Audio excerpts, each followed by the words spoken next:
Welcome, everyone, and welcome to Progressive Discussions. I'm your host of Progressive Discussions since 2007, James P. Madonna, and I'm drinking this wonderful dark roast organic Peruvian coffee.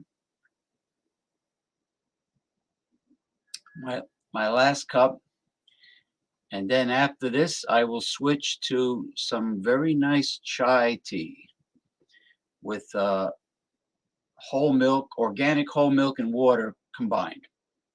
Because I know that in the Middle East, in India, in that whole Himalayan area, they traditionally mix chai tea with milk, I believe, milk and water combined.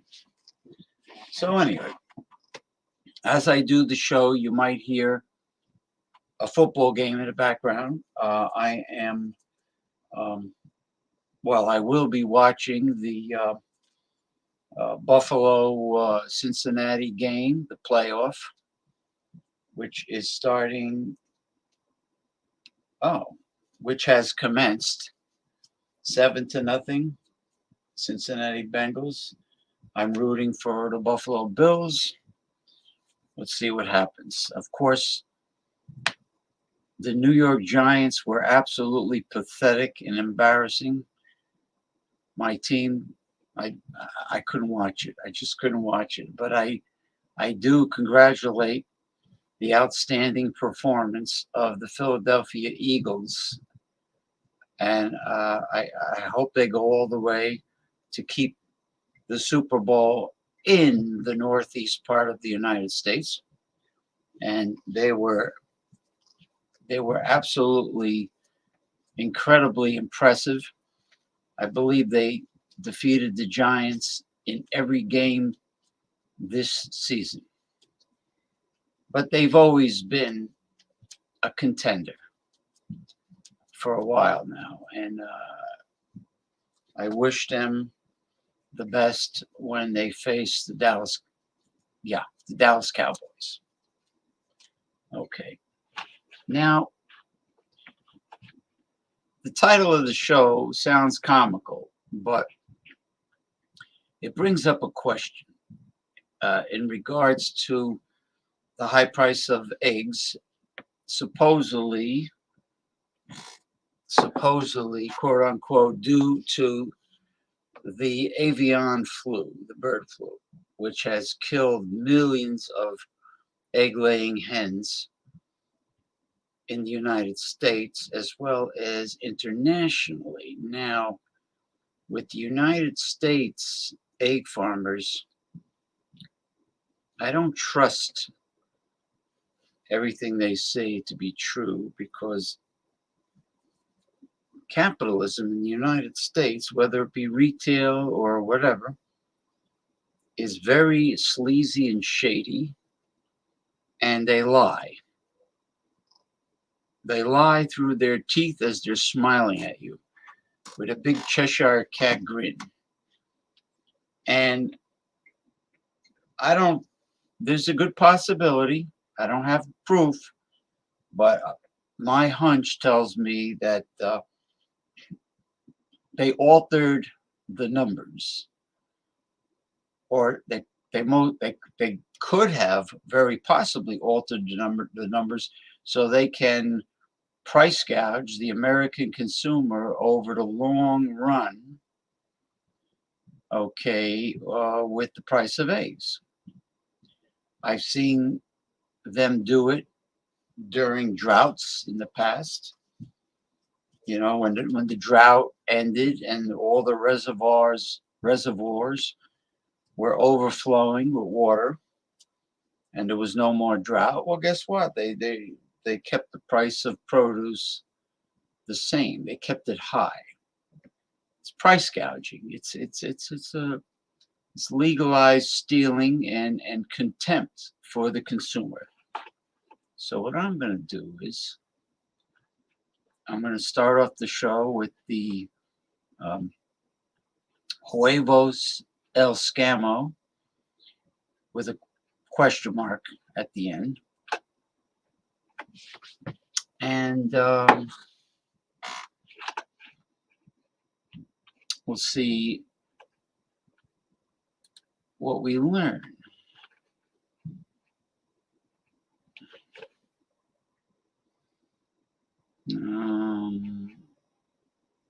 Okay. Largest global bird flu outbreak in history shows no sign of slowing. Yeah, right. Epidemic. Here's a poor chicken. The poor chicken has a very depressing, hard life, and now it became even harder. Red Star chickens in their coop at historic Wagner Farm in Glenview, Illinois on Tuesday, January 10th, 2023, by Aaron Hooley, AP. This text is by Joanna York. Joanna York. A highly contagious and lethal strain of bird flu, which we have seen in the past coming from China. Bird flu has killed millions of wild and farmed bird life in the past year. Yeah, wild birds too. As global infections show little sign of slowing down, scientists, wildlife protectors, and legislators are looking for new solutions to a global pandemic.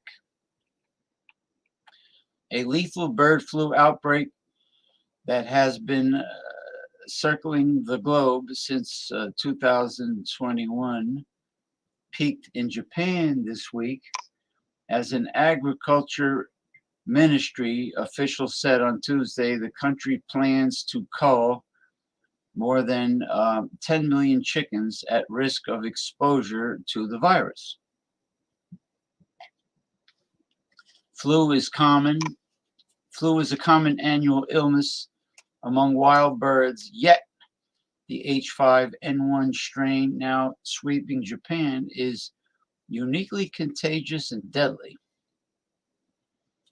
It poses such high risk to farmed birds, such as chickens and turkeys, that a single infection on a farm condemns the entire flock to be killed, as outbreaks in Japan have reached a record high. I guess that means the turkey that is available for me to buy every day of the year at a local supermarket chain will be affected. And the price of chicken, who knows it? They might just gouge it all the way with meat and eggs. Okay. As outbreaks in Japan have reached a record high, the cull is the largest ever planned for the yearly flu season that runs from October to May. Around the globe, record-breaking death tolls due to the virus are becoming the norm. In the U.S., more states than ever before have reported instances of bird flu, with an all-time high of nearly 58 million poultry affected as of January 2023. Meanwhile,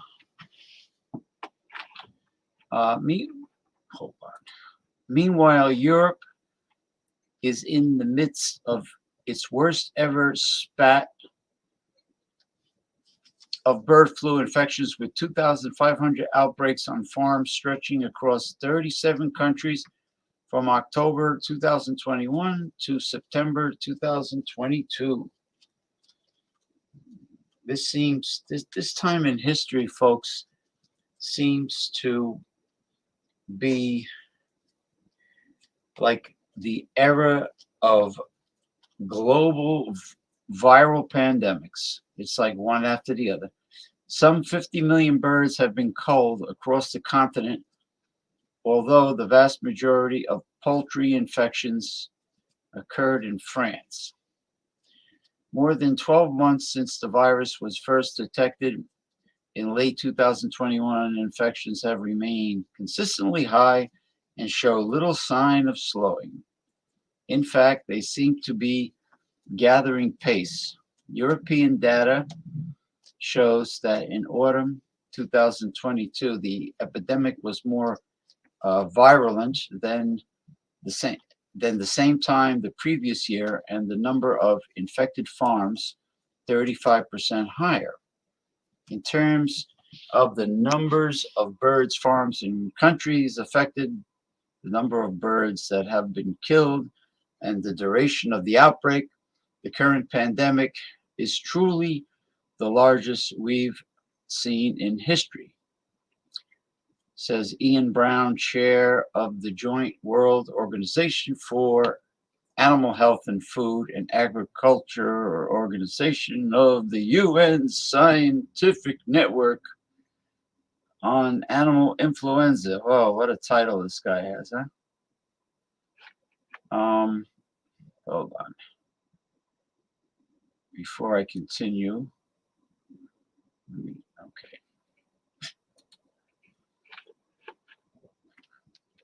Oh, these jabroni jumbalonis are probably out of the house watching football games in bars, which is typical. The bird flu virus, dead birds everywhere. The bird flu virus was first detected among domestic waterfowl in southern China in 1996. Aha, this is what I remember. Since then, it has re-emerged periodically before naturally petering out or being stamped out through poultry culls, even as it expanded its reach into Asia, the Middle East, Europe, and North America. The H5N1 strain currently circulating originated among wild birds whose migration patterns have accelerated its global propagation. The rate of reproduction is high. One bird is able to infect up to 100 others through saliva and other bodily fluids. In Scotland, the coast provides a haven for migratory and seabirds and a crucial habitat for many endangered species. Great skuas currently have a total population of just 16,000, more than half of which inhabit the northwest coast. When numbers of the seabird started to die off in the summer of 2021, it was the first indicator that the H5N1 virus had arrived. At the time, authorities thought the summer outbreak was an anomaly. Then in autumn, Svalbard barnacle geese, which migrate south from their Arctic breeding ground, also started dying. Numbers were going up by tens, then hundreds, then more than 16,000 were confirmed dead, says Claire Smith, policy officer for UK's bird protection charity, the RSPB. By spring, the organization estimated a third of the total population had died. Oh, all right. This is a long video. All right, I'm not gonna read the whole thing. I'm not gonna read the whole thing. It's very long-winded, and let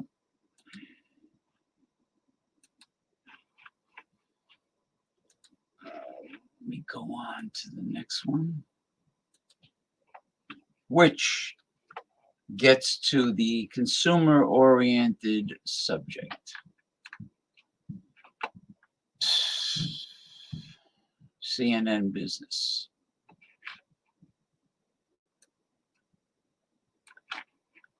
All right, more bullshit. More bullshit they're putting in front of me. Advertisement. What the hell happened here? Huh.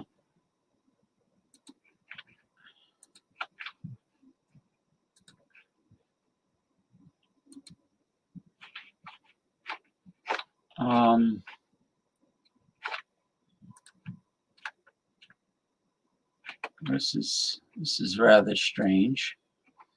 Okay, here we are. Surging egg prices mean record profits for largest U.S. egg producer. And that's tied into what I say about Huevos El Scammo. Are they going to not tell you the truth about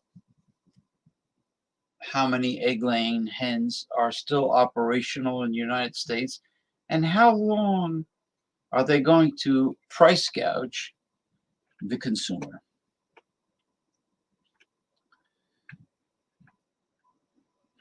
Okay. Of course, they're shoving advertisement down your throat when you look at an article. And there's somebody checking the eggs, checking the carton for broken eggs. New York CNN. A spike in egg prices has squeezed customers But even with rising costs of its own, the leading U.S. egg supplier has found that it can make even more money out of every egg. The egg shortage has enabled record quarterly profits and sales at Cal-Maine Foods, the largest producer and distributor of eggs in the United States. The company produces brands such as Farmhouse Eggs, Sunups, Sunny Meadow, Eggland's Best, and Land O'Lakes Eggs. Of course, I've seen many commercials for Eggland's Best. They may be Eggland's best, but are they in fact the best? Cal-Maine's profit increased 65% to $198 million during the 3 months ended November 26 from a year ago.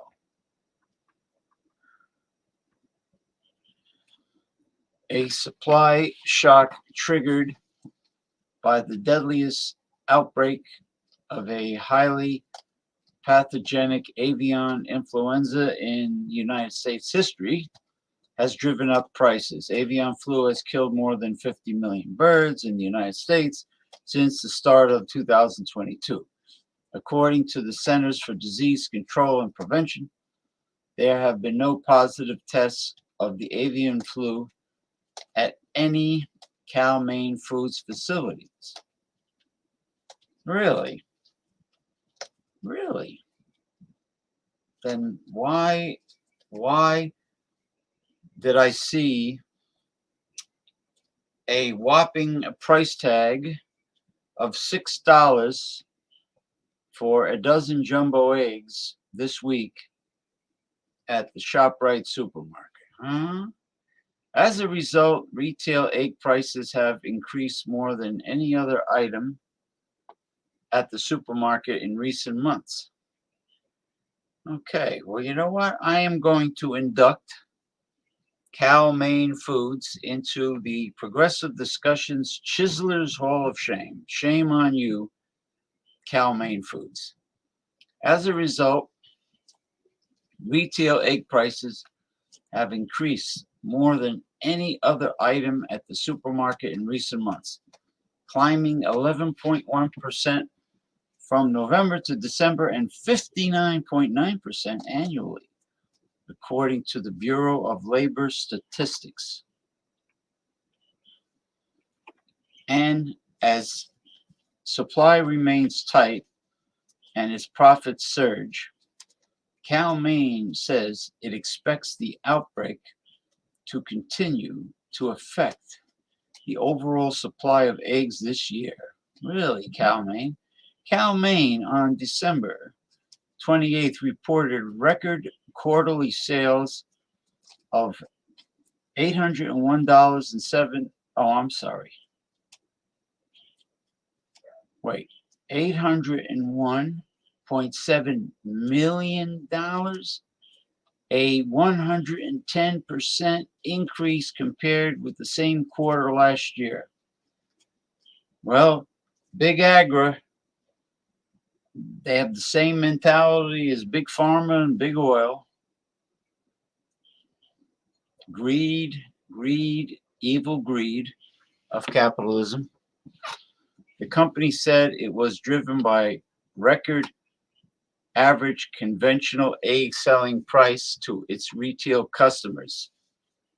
Yeah, fucking over retail customers. Walmart is the largest consumer. Walmart is its largest consumer.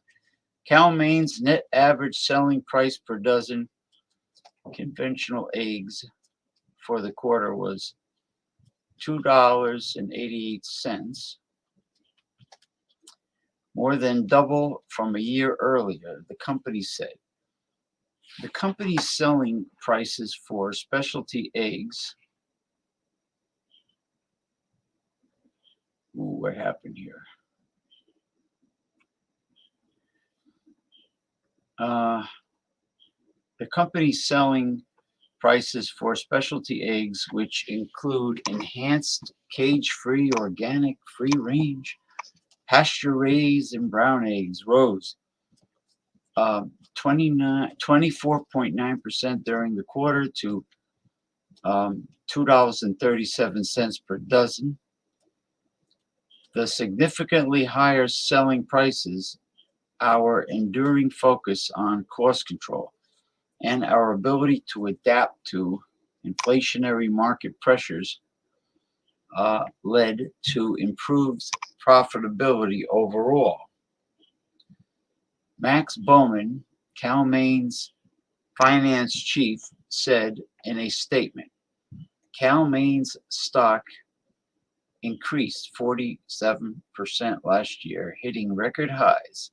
So far this year, the company's stock is flat.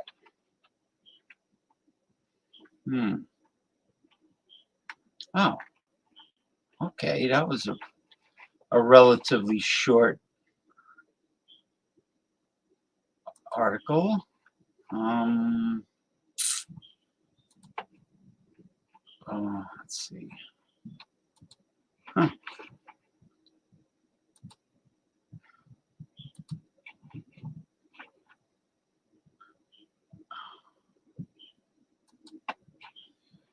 Okay.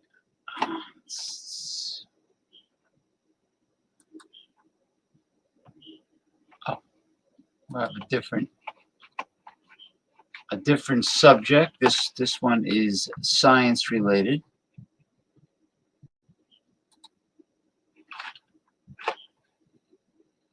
I wonder why StreamYard is making me go through the same process if I never removed the screen share. I never removed the screen share, but it's making me do it all over again.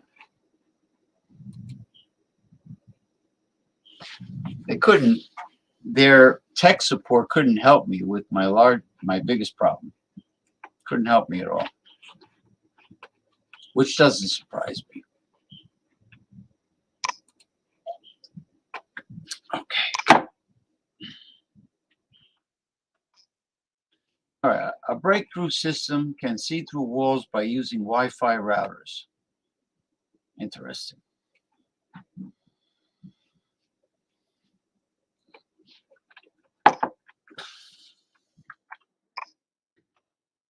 Researchers have been working on ways to see people without using cameras or expensive LiDAR hardware for years. In 2013, a team of researchers at MIT found a way to use cell phone signals to see through walls. In 2018, another MIT team used Wi-Fi to detect people in another room and translate their movements into walking stick figures. Now researchers at Carnegie Mellon University and the University of Waterloo are advancing our ability to see through walls using Wi-Fi.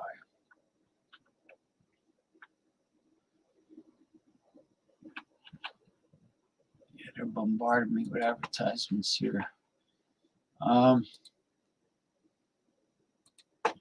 How it's possible to see through walls.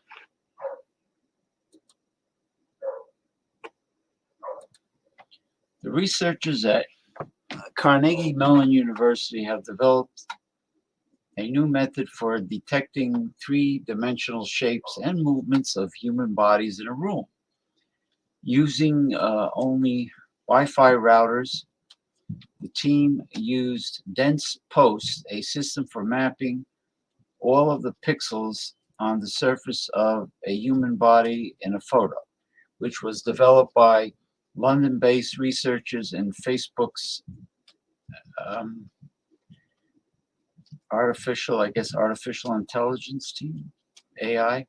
Essentially, it is a way to capture a set of coordinates for each joint, like an arm, a head, a torso, etc., which is known as a key point that can describe a person's pose. Then they create a deep neural network that maps Wi-Fi signals, phase, and amplitude sent and received by routers to coordinates on the human body. The technology works by sending a low-powered Wi-Fi signal through a wall, which reverberates around the room. It detects all the objects in the room, cancels out the static objects, and when the signal bounces back, uses the reflection of moving objects to generate a radar-like image. It can work through standard drywall, wooden fences, and even concrete walls. Through the range and accuracy depend on the type of wall. Oh man. Huh. It's amazing.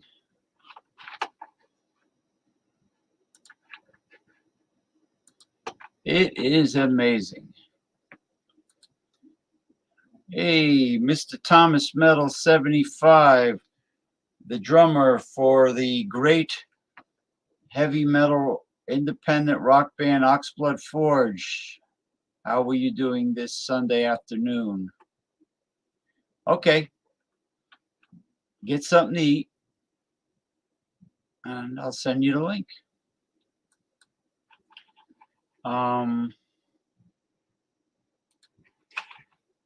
Interesting. What's this? Got this, this. What's this all about? Whoa. This is severe.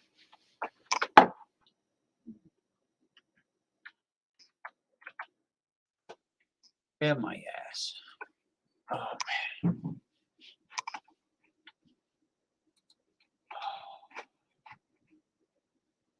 I don't know why. There's no sense of repeating myself.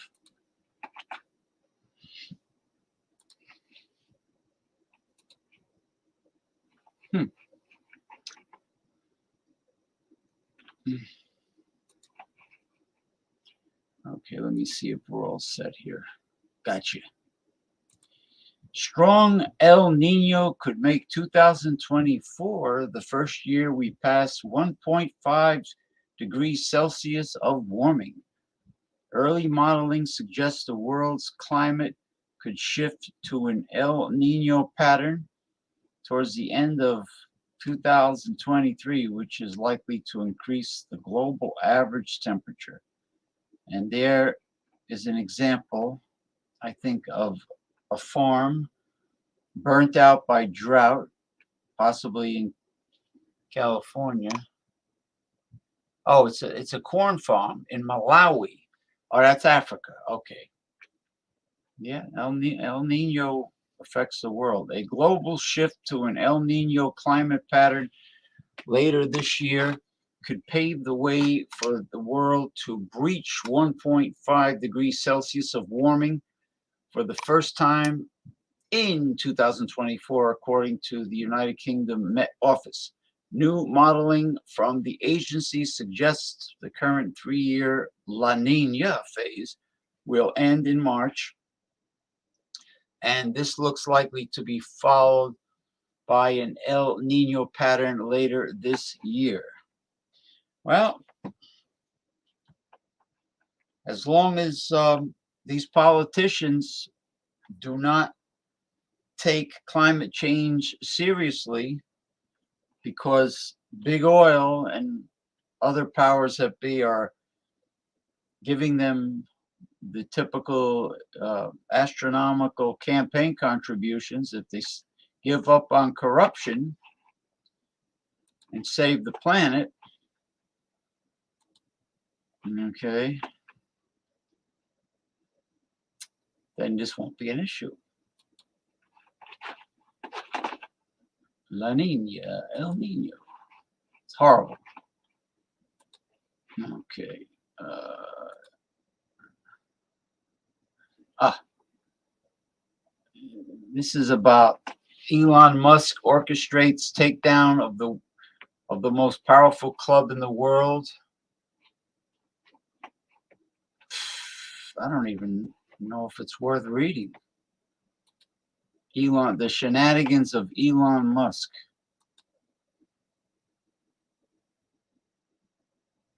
Yeah, yeah, they're so worried about terraforming Mars, where it takes 1 year to get there and 1 year to get home again, that they may have to terraform Earth. And just like the movie where they saved all original seeds, kind of like a high-tech Noah's Ark, all of the original heirloom seeds of every known plant, vegetable, herbs, and save them in a seed bank, which happens to exist, by the way. I think it's in Scandinavia somewhere, a seed bank. It's really, it's a sad situation. It really is. It's not good. It's not good. Eric of Oxblood Forge. All right.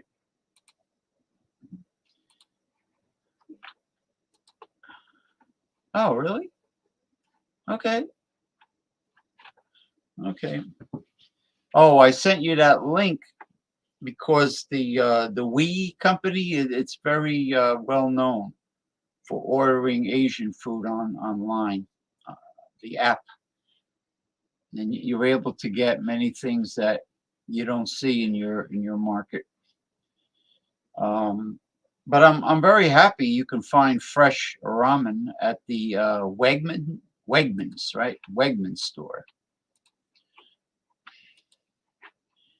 We're going to get into some great culinary talk once the great Eric of Wildcard Wednesday appears. Okay, let's see. Let me just get this out of the way. Elon Musk orchestrates takedown of the most powerful club in the world. The World Economic Forum is currently being held in Davos, Switzerland. Okay.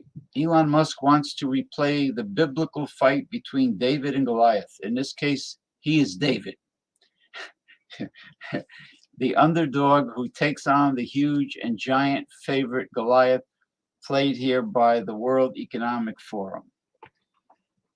What an ego on this Elon Musk. As it has for decades, this circle of economic and political elites and personalities from civil society has been meeting since January 16th in the ski resort of Davos in Switzerland. This 2023 edition is particularly eventful because it takes place in a context of multiple crises between the war in Ukraine, global warming, and the persistent COVID-19 pandemic. Okay. All right. So what is Elon Musk going to do? It goes on to mention the current crises at, rising food prices, the energy, this and that, already brittle global system, all the crises as I mentioned, master the future. All these CEOs are showing up. 52 heads of state and government and nearly 600 CEOs. All right. I don't need to get into every little detail. But the problem this year is that Davos is more talked about outside the walls where the forum is held. Elon Musk, the serial and whimsical entrepreneur, has taken the lead of the opponents and critics of this powerful club. Well, you know what? He's doing good. I got to give him credit where credit is due. He is the David up against the wicked Goliath.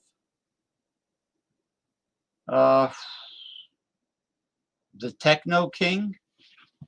Why? He's a techno DJ, techno music. He no, as he is known at Tesla. Of course, they call him the Techno King. Otherwise, he fires people if you criticize him. He seems to have joined the ranks of the anti-globalists on the extreme left and extreme right, who in recent years have redoubled their position to the forum. They consider it an assembly of elites disconnected from the reality of the world. Good luck. Good luck. Good luck. Elon Musk says on Twitter, I guess there's value to having a mixed government and commercial forum of some kind. WEF does kind of give me the willies, though, but I'm sure everything is fine. Well, Elon Musk gives a lot of people the willies. That's all I got to say.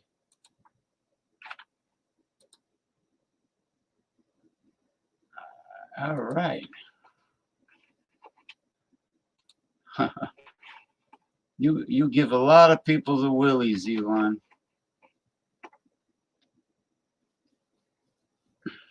He's definitely entertaining if you don't work for him. If you don't work for him. Here is a giant hidden city found by archaeologists under the Grand Canyon. Wow.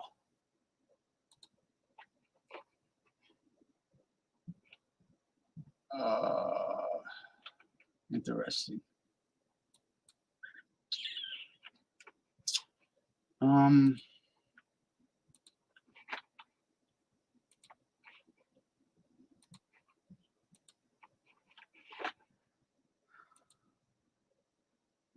Okay. Bear with me. Give me one moment while I do what needs to be done.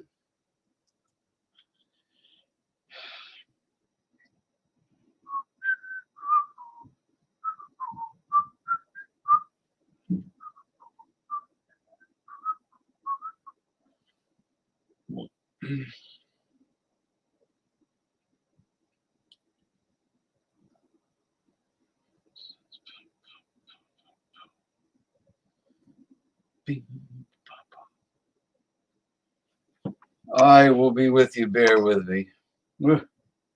All right.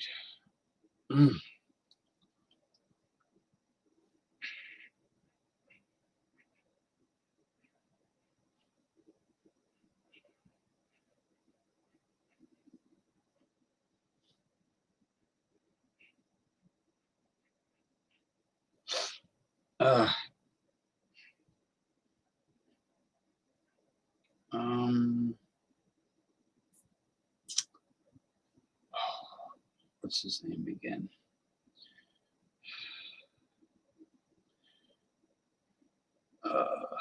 All right. It's a done deal. All right, let me see. Let me check the game. I'll put it on low.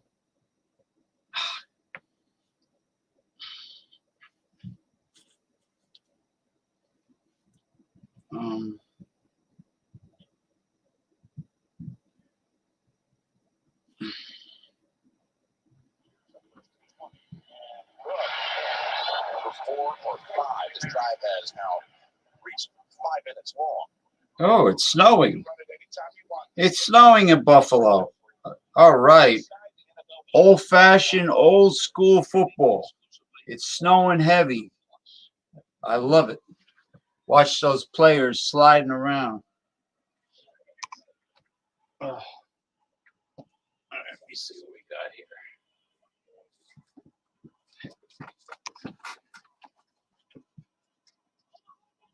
You're going to hear the game in the background.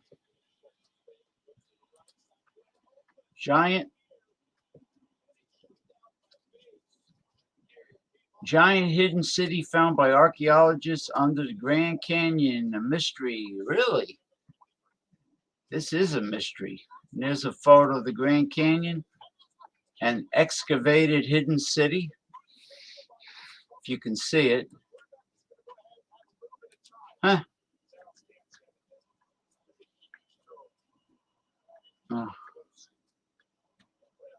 Oh, that's it? They just showed a photo? Really? Oh, well. They're just showing the photo.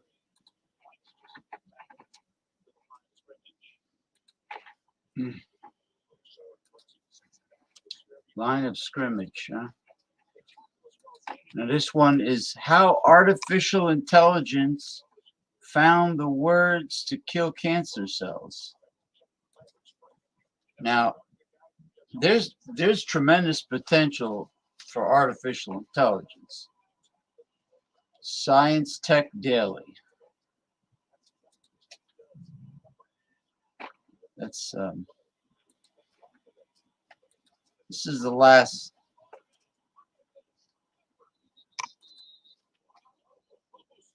I told you these snow on the ground makes for exciting football games.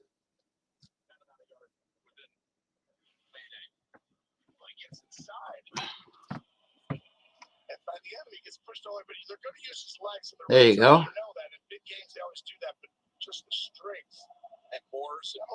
Oh shit. Buffalo is right there, right by the end zone. Touchdown, Buffalo. All right. Uh-oh. Oh, tempers are flaring. It's getting heated. It's getting heated in the cold tundra of Buffalo. What happened to all the lovely January snow we're supposed to get here near New York City? That's why the emotion of this, Josh Allen, he knows how big this is. To the goal. Allen's taken off with it. Oh. What happened? It's buffering. Oh man. Back to the share screen. Oh. There we go. How artificial intelligence found the words to kill cancer cells.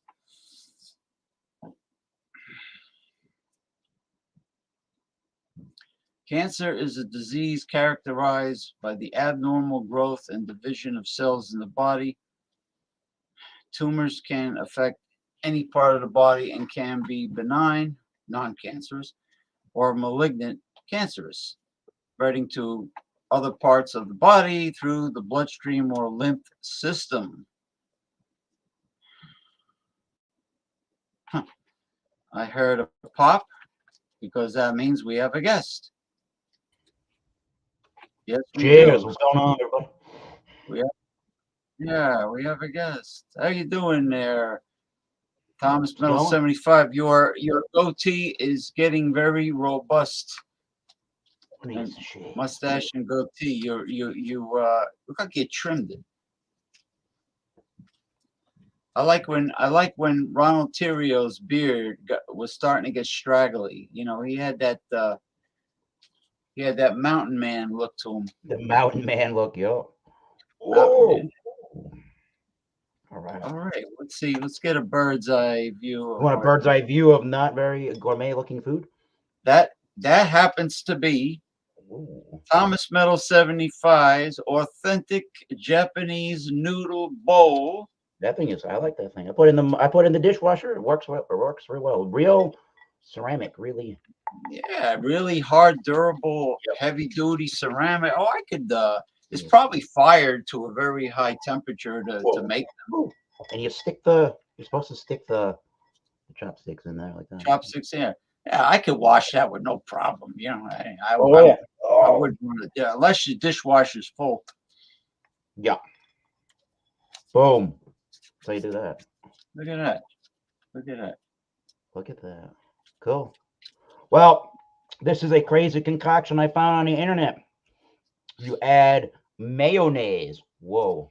Really? Sriracha, or not sriracha, wasabi. I had wasabi aioli.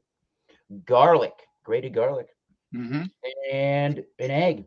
A little bit of the water, so it's more stir fry like, and it's a little bit more creamy than regular old Maruchan ramen. It's not really that flavorful to begin with. Go hack that one up. Oh yeah, I put in the seasoning packet. This is the shrimp flavor. Egg. I like egg in ramen. Egg is good in ramen. Yeah, I always see like a hard boiled egg cut in half and on top of Mhm. ramen. Um, I stocked up on somen noodles and Oh yeah, those are I've good. been eating and they have a nice flavor and texture, but you can't walk away from the pot. No, it overboils. It'll foam. Become farina, Oh, You'll and be green onion somewhere. now Ronnie S and Bart Yeah. Robinson are out watching the game instead of being home watching the game. Where? Okay. Who it is, the one and only Oh, Mick Van Raven. Mick Van What's Raven up, guys? The Bills yeah. finally scored a touchdown. from Chicago. I love the snow from Chicago, Illinois. Mick Van Raven, my right hand man. What up, my No brother? Massachusetts today. Oh, does the right hand know what the left hand is doing, or is it that the left hand know what the right? Depends on if you're right or left-handed, I guess. I love A stranger. old school football in the snow. Yeah, the Bills game's in the snow and they're getting their asses kicked. Good. Yeah, I wouldn't they're show getting that their for very asses kicked. long, James, because they have been known in YouTube land to shut us down because of showing this. I'm serious, James. Was that? You may not want to show this, James. Oh, they might bust my Cleonies. Yeah, well, our Oh buddy my Pat God. Beerport had like 30 seconds of a Boston Bruins game on the background, and they banned his ass for a week. Oh, okay. You don't have the express written consent of the NFL. Oh, okay. Not for long, NFL. Yeah, not for long. The Bengals are handling the Bills a little too well. I was rooting for the Bills. I don't know what's going to happen to them. Yeah, I like the Bills because they play in a tundra, like the Packers do. Yes, yes. Well, the the being Bears, torn up. yeah. They're getting torn up, man, real bad. Do you have snow, Mick? Not yet.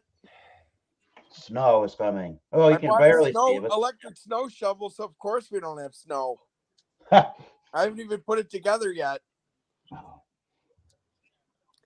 I had a crazy day of spills, unfortunately. In the morning, I was reheating some breakfast I had bought at Denny's, 20% off. It was this spicy sandwich. They call it spicy, which is kind of funny. It's not.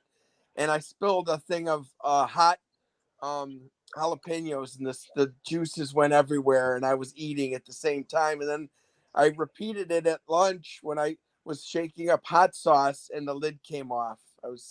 Well, Yeah. you and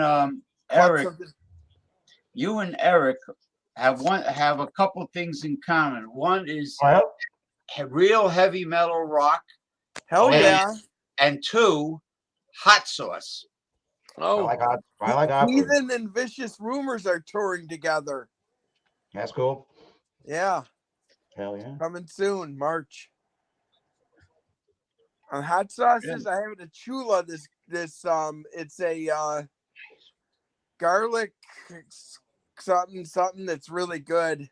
And then of course Amazon wants you to buy a pump to pump it out for $6.95. I use a spoon. I got it. They know what you want. In the middle of my forehead. It should cost like $3, not $7. So I haven't bought that yet. Tell them to pump this. You're gonna be scrolling on Facebook and you're gonna see this pump show up in the feed somewhere. Yes, exactly. I returned my Apple Watch to Amazon because I saw the price go down. The price is fluctuating, Mm. and I paid full price. And then they're like, "But you used points." I go, "That has nothing to do with it." And so I returned it, and they're taking forever to give me my money and my points back. Meantime, the price has gone up and down again, so it's like $50 cheaper than back to list price. Holy crap!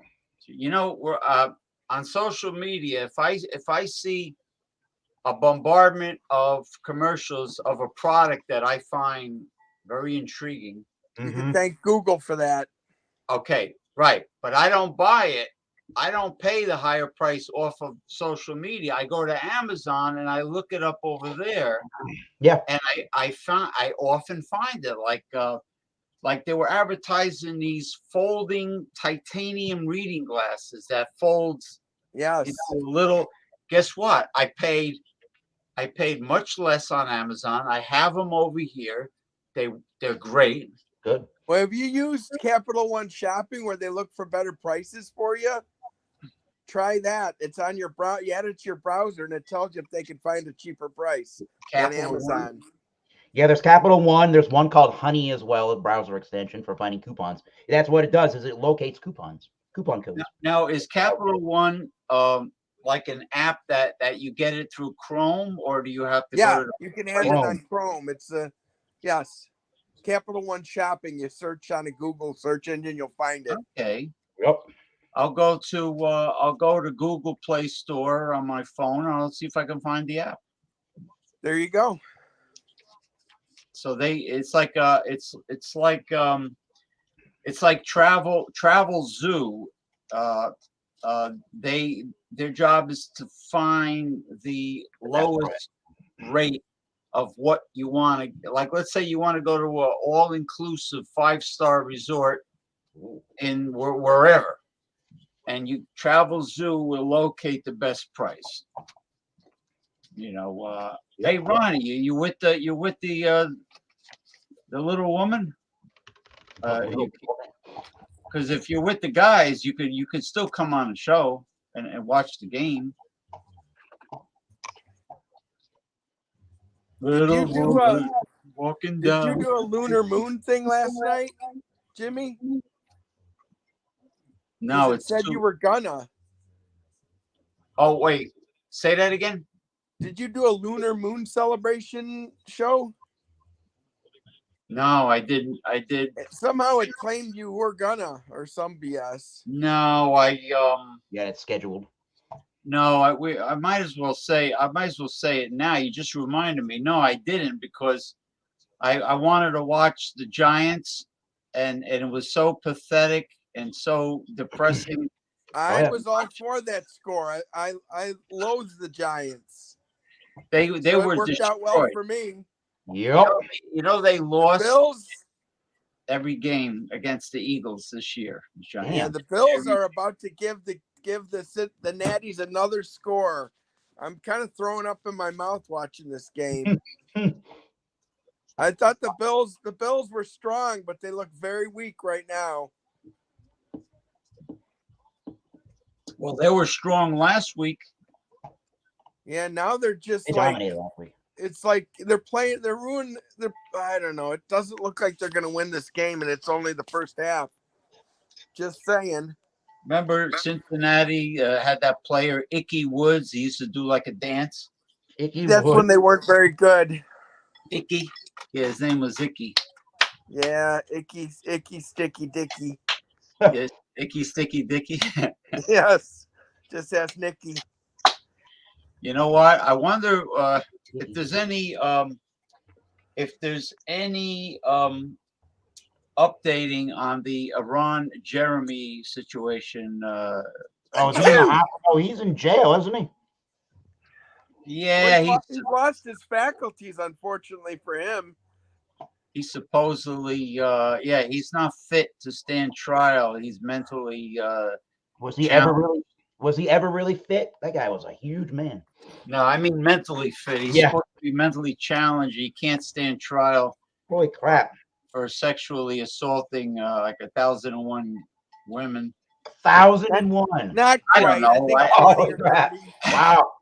I'm just saying that. It's not 1,001, but it's not as many accusations as Deshaun Watson. I'll tell you that. Oof. It's about half as many. Damn. And Now, what's going to happen to the Ron Jeremy rum distillery in Costa I don't Rica? know. The hedgehog is in harm's way right now. And his lawyer said they should have let him go 2 years ago for lack of evidence. And I think Ronald Terrio should buy it if it's discounted. The yeah, Ron. It was called Ron Jeremy because Ron means rum in Spanish. nice. But people are like don't want to buy it because they think maybe I don't know he stirs Maybe he rum with jizzed in the bottles. candles. What? Maybe he jizzed in the bottles. I hate to tell you this. The man is, he was filmed giving himself some schnogging, so I wouldn't put anything past him. Ugh. He was polishing his own that. up. I never saw that film, but it was some scene where he was so desperate to get laid, in the written part of the movie. Yeah. So, Well, yeah.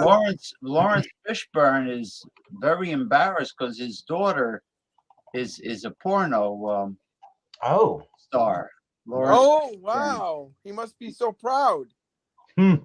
Yeah, she's very hot looking, and Fishburne's daughters. Does she do dyke stuff? Any anal? The good stuff? I have no idea. But she goes to all the award. How do you search for her by name? Is she using the family name? Yeah, she's using the Fishburne. Yeah, she's using Fishburne. Nice. Emphasis I on wonder the if burn. that's like a lesbian rug burn, a fish burn. Rugburn. Fish burn is like when two hairy statues get scissored and they get a fish burn. I know why she used Fishburne because she's trying to ride her father's name, her father's coattails in the adult industry. Why You know, he was in porns? no, Oh, no. But he's followed quite his regular acting coattails into the lower echelon of the porn industry. Gotcha. Yeah. He's quite embarrassed, and I don't blame him. Well, if she's over 18, he can't stop her, and you got to wonder what was his contribution to her joining the adult film world. Mm-hmm. What did he do or not protect or something? Wow, it's snowing heavy now in Buffalo. Yikes! Buffalo gals, won't you come out tonight? Buffalo gals, won't you come out today? Come out today. Oh, where's my kazoo? Yeah, I can't sing. A kazoo would do me better. Do not want me to.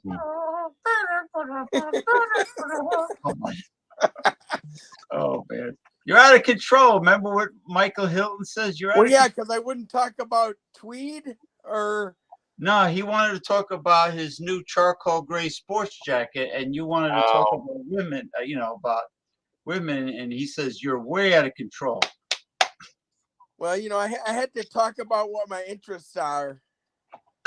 My interests lie in females, not lapels, not jackets. I'm not looking for a jacket. I'm looking for a much more personal fit. That's all I'm saying. Yeah, Okay. when it's Saturday night, it's time to fuck or fight. It's not time to talk about lapels. Okay. You ready? Buffalo Grip.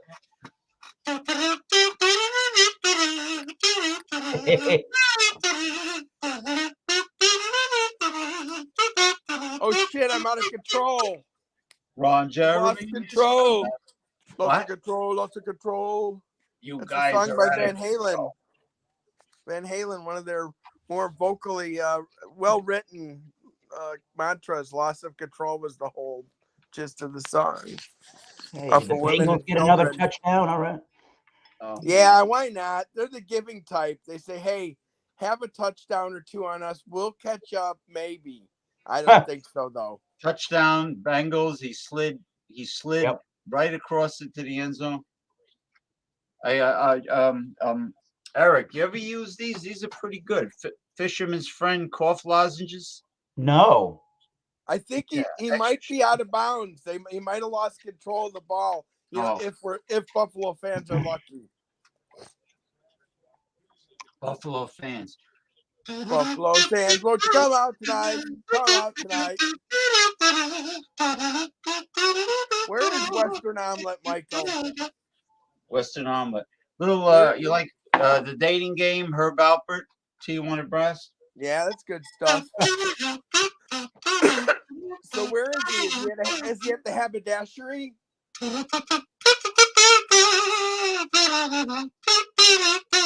You missed your second calling as a kazoo wannabe at a amateur night sometime in. They call it open mic. Yeah. Open I'm not mic. sure what you're calling yours, but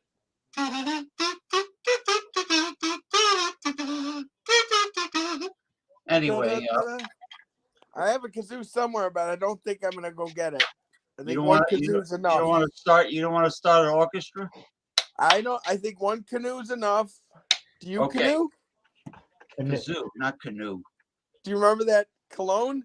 Yeah, canoe. Overturned. He didn't control the ball down, so now Buffalo's going to give him another chance. Okay, I got to make the announcement and then dedicate the show. I want to say happy Lunar New Year, happy Chinese New Year 2023, the year of the rabbit. Right now, China's having their huge spring gala celebration, and it's very impressive. I watch it on CGTV, which is a Chinese government network, and they're televising. I put it on Facebook actually, and that's good. And also, what else? I was gonna say, I was gonna dedicate the show to something else that I lost my train of thought. Hold on. Damn it. I lost my train of thought. They got the touchdown. No, it didn't. it was Oh. field goal. Either way, it's points that Buffalo can't afford to give up. That's all. No. Not. They need a stance. They need a takeaway. They might need to brandish handguns to win this game. Just saying. Doesn't look good regular way. No. Another year of Kansas City in the Super Bowl coming up. I just threw up in my mouth when you said that too. Patrick McJohn Holmes he had his Super Bowl. I'm ready for others. Yeah. He's the long lost son of John Holmes, the porn star, Patrick John Holmes. I might be out of control saying that. You guys better check me. Out of control. Eric, how was talk about Tweed? Oh, I like to live dangerous on the online. It's just what I do. Yeah, I don't want to dangerously have my show pulled off. I'd rather have her pants pulled off. Yes, more sex talk. I'm pulling it down, James, to sex. That's just now. Who I Is it am. is it this is it the side? What's the word I'm looking for? Boner? Is it the hallmark of a well-dressed man to wear your charcoal gray sports jacket with nothing on the bottom, no pants and no underwear? That is what I suggested, if you recall. And I think if you're going to have sex, that's the best way. If you have to wear it, I'd go, sans pants. You got to be free balling. Free balling, salt and pepper. Let's talk about sex, baby. Let's talk about. Well, come on. I mean, what are we here for? I'm not having sex. I want to. So I know you got to talk about what you want in life. Let's talk about. Oh, anyway, I just want to say congratulations to the original Wild Card Wednesday format created by Mr. Eric Fromfelter. Every Wednesday is Wild Card Wednesday, the original format. Well, I've taken. I took over at one point for Jay Terrio not doing his Wednesday show at one point where he wasn't interested in doing it anymore because he was having problems trying to find a topic or a theme or whatever. I'm like, you know what? I'll just do it. And I've been doing it, and then he finds that it's interesting. He wants to do it again, and I think he asked me to not do it one time. I'm like, continue to do it. he does it once a month, sometimes longer, and it's called Joker's Wild Wednesday. Hmm. But yeah, where Mick, this is where people can bring anything they want as far as alcoholic beverages. So And my show, if I had my own show, I'd probably call it like something like French Tickler, or what I'm just about saying. I'm just thinking if I was to reach out and do a reach around and such. French Tickler is well, Or is that that's like a, I mean, I could I, call it butt plug. I mean, that's like a cock ring that with a little projection on top for the woman's clitoris, right? yeah, I never used one. Yeah. Not yet. But I'm open anyway, to try new things. anyway, what's going on with Oxblood Forge? What is next on their agenda?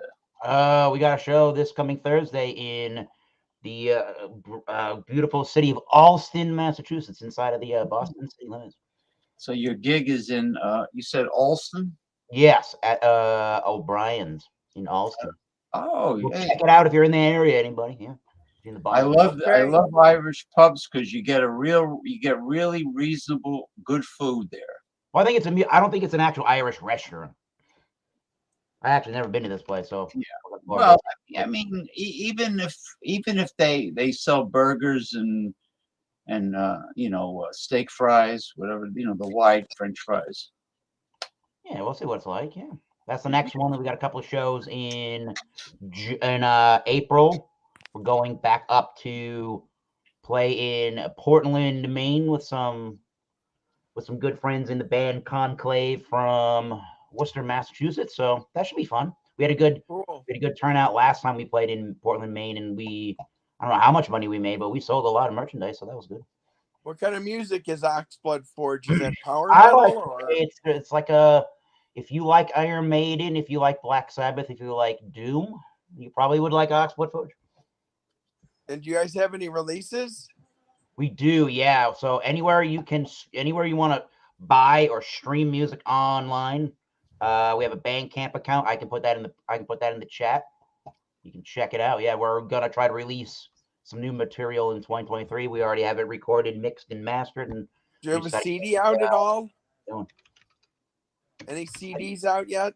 Yes, yeah, we have some releases for purchase. Are you playing on them? Yes, Excellent. on one of our latest releases. I love the artists that you have doing your CD covers. Yeah, the person that did the last album artwork was actually my uncle. He is a freelance Wow, graphic designer out in the Los Angeles area. it's great. I mean, they're really great. I mean, We gave him a direction as far as what we wanted, what kind of artistry we're influenced in, and he kind of has the same similar tastes and interests in as far as artistry is concerned. So he was very interested in wanting to work with us on that. Nice. So I put that link in the private chat there, James, if you want to share that out. sure. That is for the very last album that we released in I 2021. actually think I own that one, or I own at least one of your albums. Okay, yeah, this is the latest one. Decimator. Yep, that's the latest one. Very nice. Decimator. Yes. Oxblood Come Forge. on, Josh. Josh Allen's on the run. Touchdown, maybe? Oh no. I'm gonna go refill for I got chai tea simmering right now on the stove. Let me go get myself a mug. I'll be right back. Stay tuned, people. Who's that guy? That's Jack Black. Oh, back to fourth down. The Bills are looking pretty bad. 4th and 10. And they're going to stay out there? What are they doing? They're kicking a field goal, I guess. Damn. Bills look kind of rough today.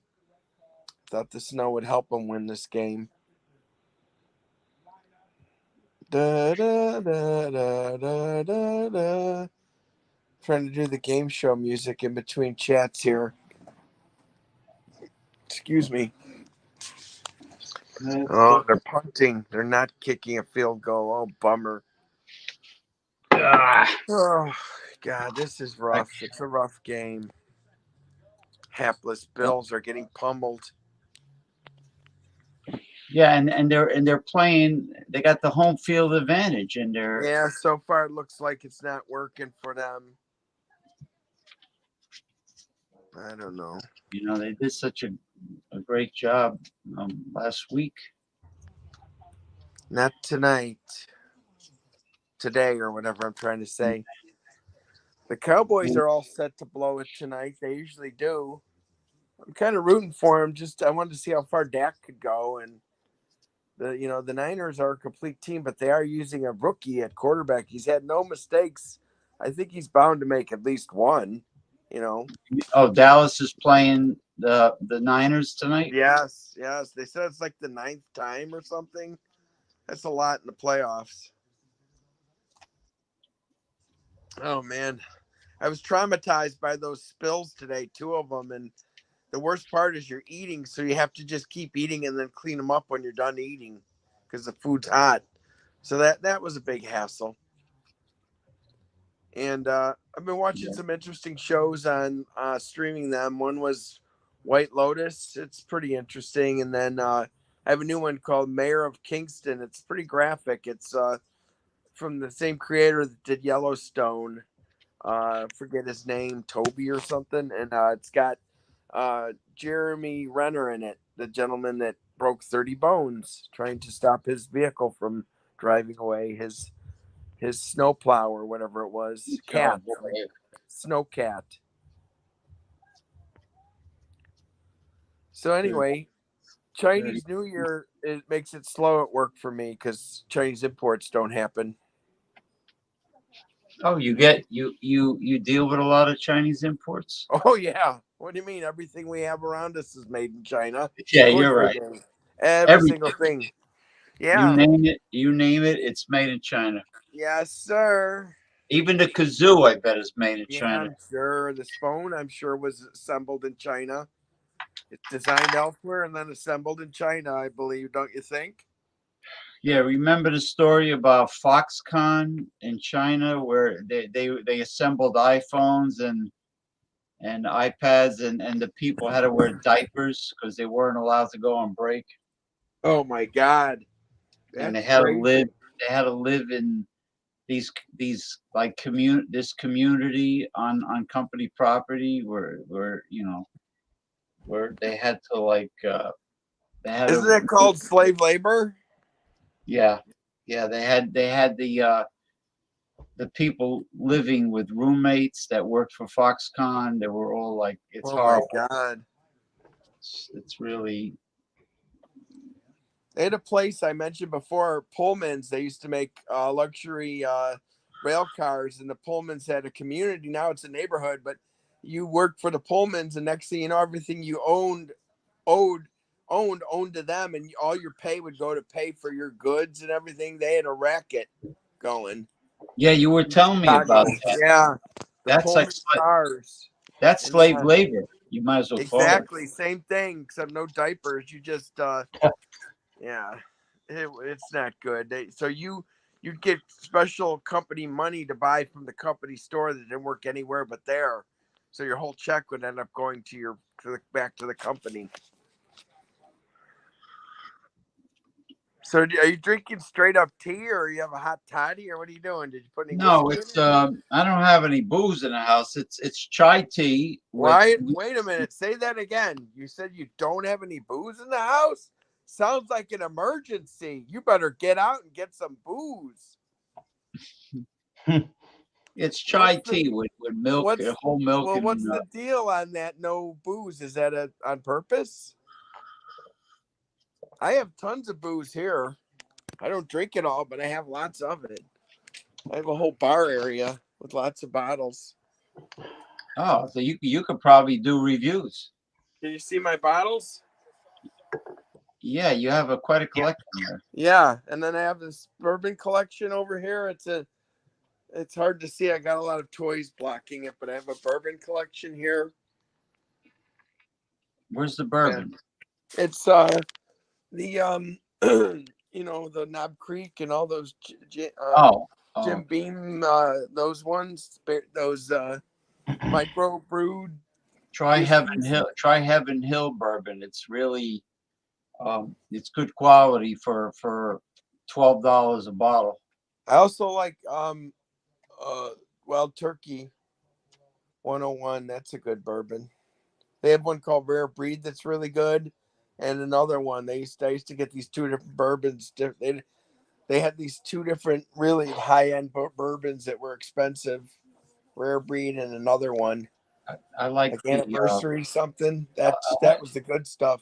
I like when Eric does reviews whiskey. He uses Oh, yeah? that tulip. He uses that tulip glass. That what's it called? The Glencairn. Glenn Campbell. Shit. Glencairn.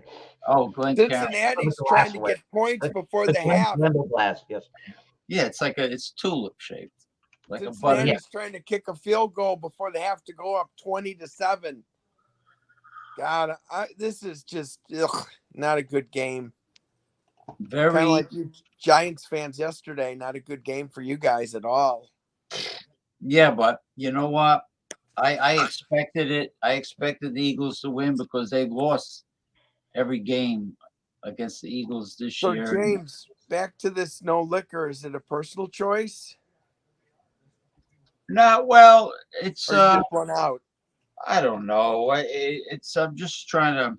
That's cool. I'm just asking. I I'm don't not know. judging. I'm just I asking. really don't know. I Ran out of booze and didn't buy any more. That's cool. yeah. I mean, you know what it is.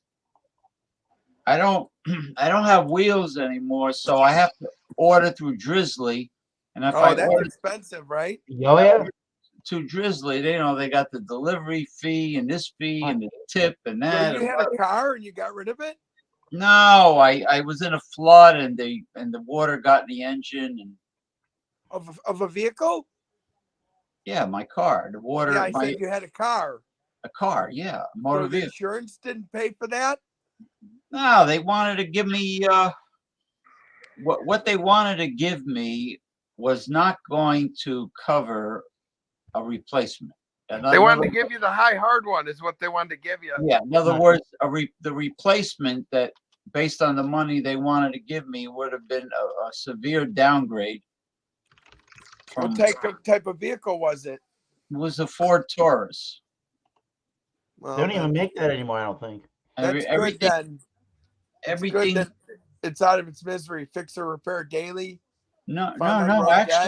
Actually, everything. I mean, the stereo system was good. The air climate control, the AC was ice cold. I mean, the heat came up right away, super hot. So you had a good day at the factory that day when they made yours. But there's That's a what they big used but. to say. There's a big but. Fords, I don't know about the new ones, but they have been found on road dead for many years. FORD, found on road dead. People that love Ford like to say it. That means first on race day. I've never owned a Ford. I do like the Mustang, but I'm not a big Ford guy. I like Chevys. My How mother long ago had, did you lose your wheels? Few years, I guess. No, a couple years. Sorry to hear that. That's brutal. My mother had a Buick Regal that was very reliable. Regal. What happened to that? Just like everything else, Got old. When they start to get old, shit happens, and then the biggest one of the biggest blood-sucking industries, the auto mechanic. Yeah, my mother had a Ford Taurus. It was a POS. Well, you know what? This is one reason why I would like to see the electric car industry explode is because then all those auto mechanics would really not make any money, really. when you think Well, about the it. infrastructure in this country is not even ready to roll this out on a mass scale. Yeah, because the problem is the lithium battery. They're working. They're coming out with a new technology of battery, but the lithium battery takes too long to charge. It doesn't hold. It doesn't have the range Yeah.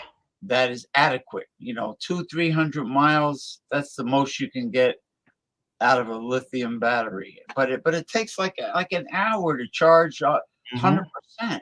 100% charge. Americans don't have the patience to be sitting at the charging station that long.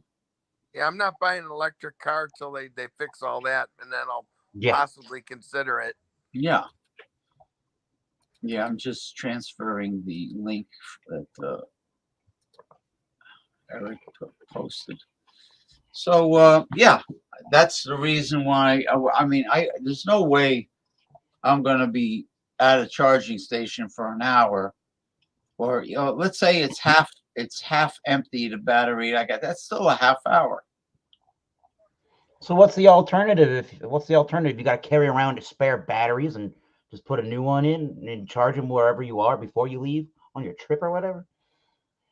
I don't understand. But I don't understand how you'll be able to do that. Again, we just don't have this down on a mass scale yet to roll this out nationwide and start banning gasoline vehicles. We cannot do that yet. Banning, take it easy there. Yeah, we shouldn't have to. Yeah. Okay, good. I agree. And that we just like we shouldn't ban natural gas. It's the best way to cook. I agree with that. Yeah. Electric cooking is the worst. I grew up with it. I hate it. Wait forever for that electric coil to heat up. I don't believe I think you can adjust the heat much faster with a gas stove. Yes, than an electric stove. Electric stoves, those burners on electric stove are a hassle. Now I would not be able to use my Korean stovetop grill on an electric stove. No. No, but you know what's exciting? Have you ever seen an induction range? No. Induction. Oh, it's amazing. As long as a refrigerator magnet or any magnet can stick to your cookware, you can use it on an induction. And what happens is you set the temperature, you set the time electronically, and it'll bring water to a boil really fast. And guess what? If you put your hand on the range, it's room temperature. It stays cool. How weird. Yeah, it must use some kind of electromagnetic energy or something. Yeah, it is weird. Like it'll really boil water super fast and stay cool. Nice.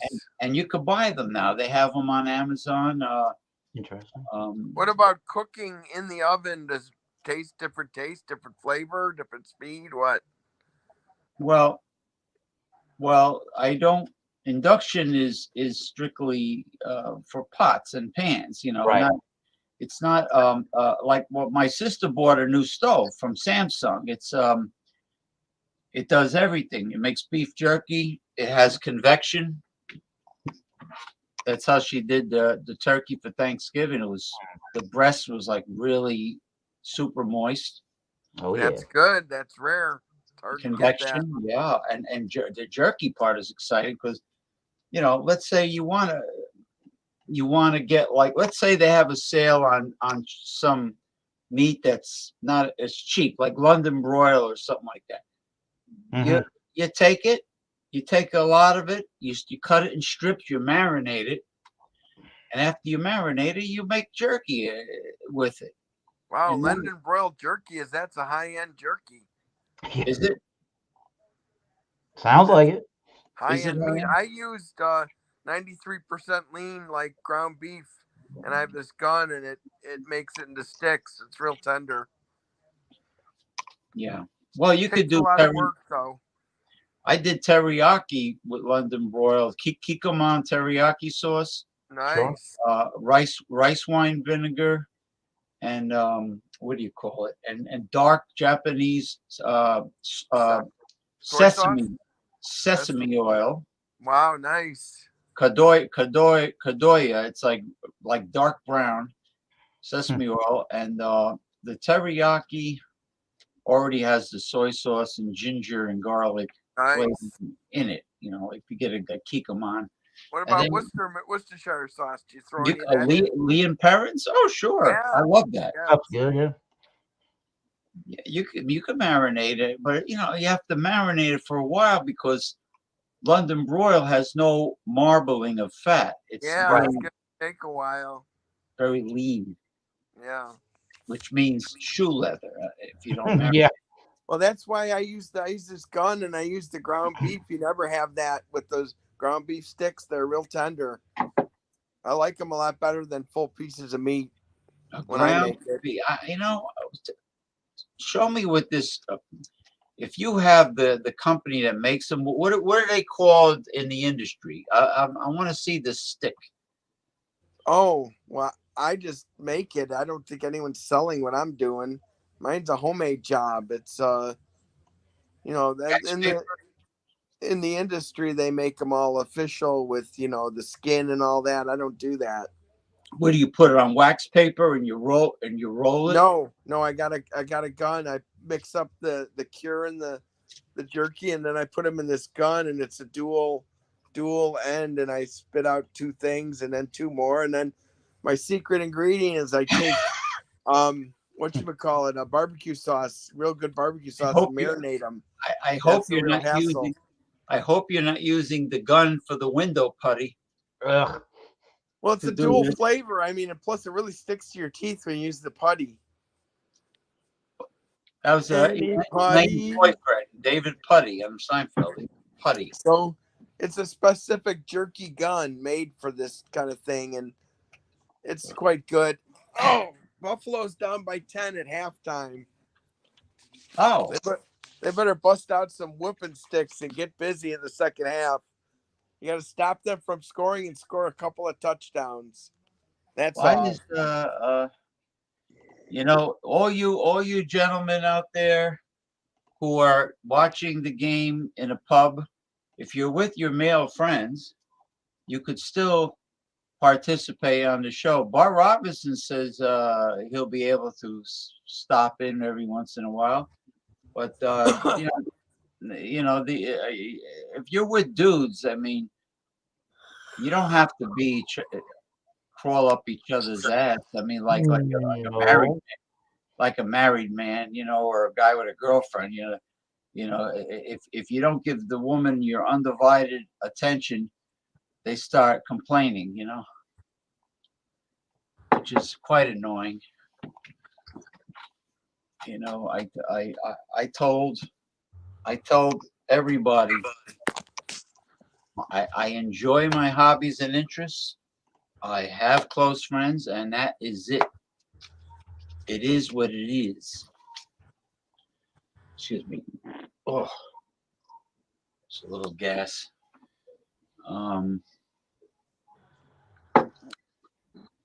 There's these two lunatics that live in the building next door. They're from Jamaica, and they scream and rant at the top of their lungs, like anti-American stuff and Well, then why are they here? and racism this and racism that. They every day they're screaming. I think I'm gonna have to close this window now and put the fan on. Hold on. It's like, hey, nobody's forcing them to stay. They can go back to Jamaica. Nobody's twisting their arm. Oh, Shut the fuck up. What I say, put a cinder block on their legs and throw them in the Hudson River, All righty then. which is right down. you're watching some Sopranos there? What the hell?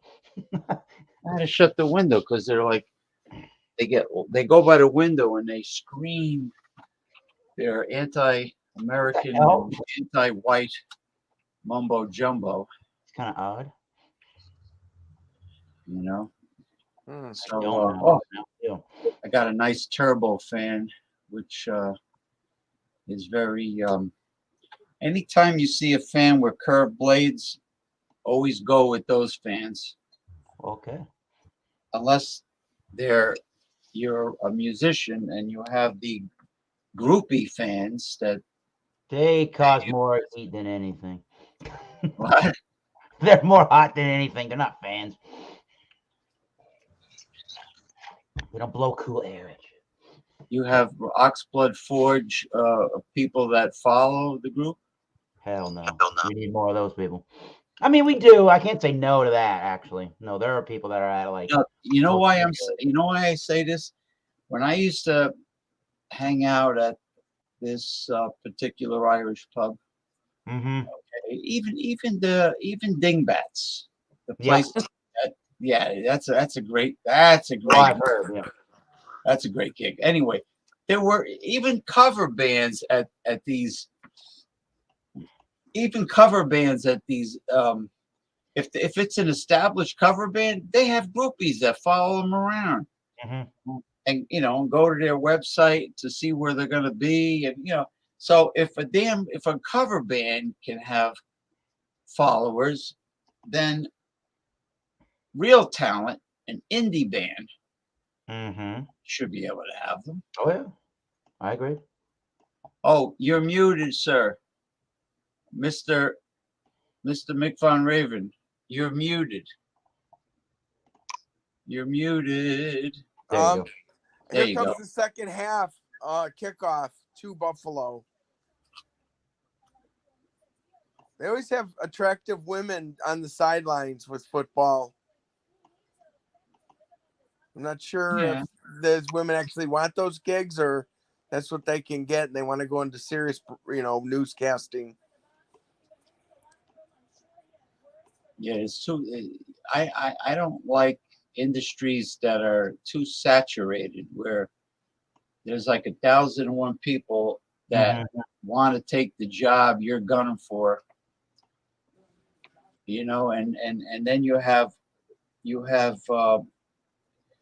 uh, young broadcasters that overact, they're too hammy. They go, "Hi, I am at the," I mean, Hey, you sound like you're ready for the gig, James. Yeah. Good I don't evening. know. Hello. I'm looking for the evening news. This is eyewitness news, and guess Today's top stories. no. Now they like to say breaking news, or all of them say now Breaking wind. breaking wind, breaking news. Eric An old Fraunfelter, geezer plowed into a car authentic ramen bowl door. has made its debut. That bowl I just ate was not authentic. Not in any regard. You know what's attractive? The Japanese teacups that they use for the matcha, Yeah. the matcha tea, the tea ceremony. The tea ceremony. Buffalo looks a little better, but we'll see. We'll see. But I love that. I love seeing them slide around on that snow. It's crazy. But this is Buffalo's weather. I'm not sure why they're not leading. It's supposed to be. Oh, and then they show the coordinator that's going to lose his mind. Yep. Patrick Mahomes. I wonder what's wrong up with his ankle.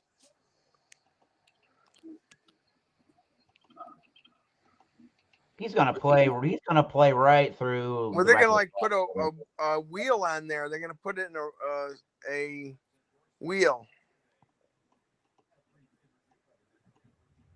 Let's see. Yeah, he'll be ready. Yep. That's okay.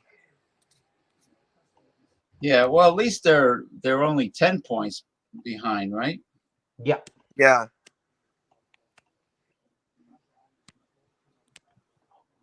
We got that going for us. Just 10 lousy points. I don't understand why. The routers are right here, but I have more Yeah. problem with the Wi-Fi next to the router than if I go far away. That doesn't make sense. Well, I've been having problems with my internet recently, where for no foreseeable reason, why the internet will just go out sometimes. And if you try to look up what's going on with the internet, or you look for outages with Xfinity, that's what we have in my neck of the woods. If you go into their outages, it's like there's no outage around here. So like, why did it go out? Now my issue is a real unsolved mystery, where the StreamYard tech support was not able to help me. When I used to do the show, if I play a video from YouTube, the microphone here on the live stream would pick it up with no problem. Now it's muted. All the audio from website videos are not picked up by the StreamYard mic, but I am, you are. Yeah. Audio from a hard drive, and audio from a hard drive is picked up. Interesting. But if it's which what makes it such a mystery is that all of the sounds come out of my computer speakers. Yep.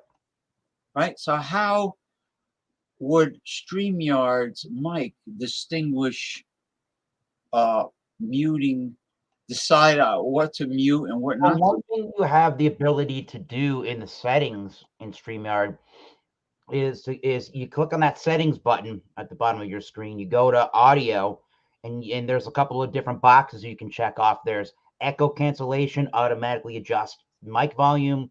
There's stereo audio, echo cancellation must be off to use the stereo audio. So with the echo cancellation, the setting, it says the setting enables audio processing features like echo cancellation, noise suppression, and auto gain control. Podcasters and musicians must have this turned on. Okay, now what would you suggest to have checked? I have echo cancellation and automatically adjust mic volume checked off. That's what I have. Okay. And speakers would be default. Yeah, whatever. Speakers Realtek high definition. That's basically what I would use. be my default. Or I could pick communication speakers Realtek high definition, Realtek digital output high definition. I just use the default, yeah. Whatever my computer is set up for as default audio settings, I just use that, yeah. Yeah, and the microphone is on my Logitech HD webcam. Same thing with me. Yeah. That's all the settings I have. Default. Then there's communications HD. I don't even know what that means, but anyway, it's on default. So yeah. So I pretty much have the same thing checked off that you have. I'm able to share videos, and the audio comes through for most people. I was able to do that for the longest time. You know, it's sure. It's strange. It doesn't make any sense. Interesting. Let me see if I got a message from Dr. Michael Hilton. Dr. Squatch. Dr. Squatch.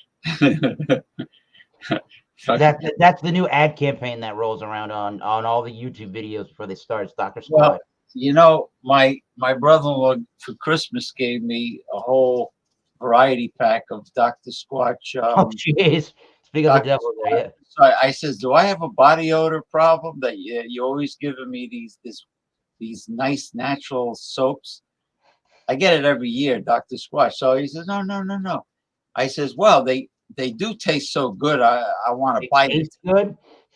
No, I mean they do smell so good. I want to eat it. That's how wonderful they smell. They really do. And then he gives me 2 Dr. Squatch deodorants. One is bay rum and the other one is something else. Bay rum. Their pine tar is pretty good. So, but the lotion, you know, they got this sweaty looking girl that looks like she had baby oil rubbed on. Whoa. And she's saying it's perfect for a man's balls, and then she holds 2. You know, the lotion, she holds 2 tennis balls in the video. Well, first of all, the scrotum does not need moisturizers because it already lives in a very In a moist, squatchy area. yeah. So I've never heard of a case of dry balls unless if a person's at a nudist colony like What the- 24/7. Jesus fucking Christ. Yeah, it's good for you, boy. And then you know where that came from? All these commercials for manscaping cutting tools, like Oh yeah. you got the manscaping clippers. You know, like regular clippers wouldn't work down there. Mhm. It wasn't very becoming of a alpha male to buzz his Butt balls. his pubes clean. What do you think of that, Mick Von Raven, with all these commercials of the manscaping clippers? Oh, you're muted again. They're trying to. Sorry, I was taking a snack break in a bathroom visit, and yeah, they're just trying to sell more products. Yeah, because at one time, like men really did not buzz their pubes In Or- porn, I or- guess it's a must, but I don't have enough hair down there to be concerned about anything. yeah. Well, I know when it comes to women, it's important because their pubes can get in your throat. Well, they Ew. also their pubes help block diseases. That's the thing. So if they do shave, it opens them up for more diseases. So it's like a coffee filter. Kind of. I mean, like it's like a form of filtration. Now the eyebrows. I know eyebrows will block perspiration from going into your eyes. I'll keep that in mind. There's But some new deodorant called Numi that women are supposed to use like on the crack of their ass or something, and they're gonna smell good all day. It says. Oh my Lumi. God, who's smelling that all day to know? I have a good old Lumi, it's called, and yeah, Lumen. smell Yeah. like apparently it smell like daisies if you use it. Well, I have a better idea. Wash the damn thing. Well, yeah, and it's Yeah. saying after a shower it lasts longer. Oh, it's deodorant for the anus. For the body, women's vaginas and Body. anuses. It's for the. I don't know. I don't own the company. I just see the commercials. Where's Chadio? What is Chadio doing? Probably sniffing a bar of soap somewhere. I don't know. So James, have you sliced off a piece of soap like the Three Stooges and ate up? Like Curly? No, Curly would but I've shave some seen- soap and eat it, I but believe, I've on a seen- sandwich. I've seen Thought- an episode. Yeah, he I've thought it seen was cheese. And then Listen, he belched. That wasn't the Stooges. That was the Abbott and Costello TV series.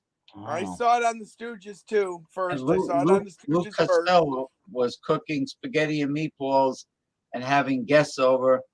And, Mr. Butchikaloop comes in. He says, "Hey, Mr. Butchikaloop, I have food from your native land, spaghetti and meatballs." So he turns around. He turns around to grab the Parmesan cheese, and he grabs the bar of soap by mistake, and he's shredding it into their Yeah. spaghetti. And then you see bubbles. You see Well, bubbles.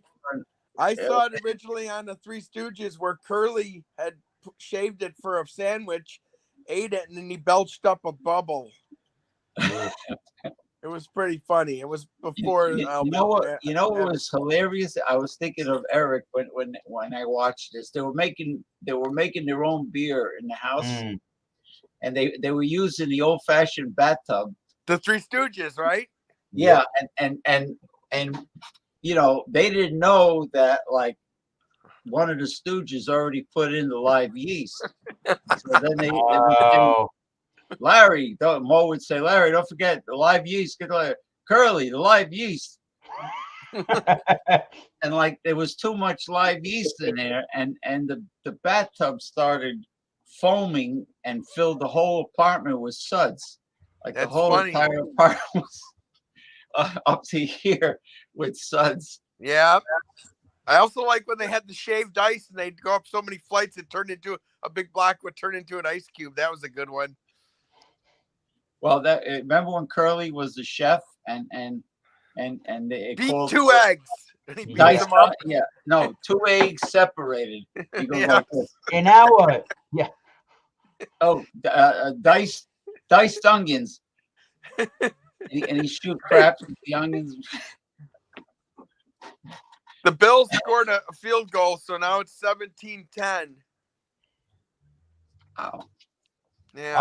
All these playoff games have been really, for the most part, really competitive. For the most part. Now, Well, the obviously, problem the is the Giants weren't a Bills. competitive game last time they played. Yeah, the Bills' defense has been like Swiss cheese. They better get it together. Got some holes. Like so much Swiss cheese it is. Yeah. I forget who talks like that. Like so many gaggles of geese. Like so many holes of a Swiss cheese.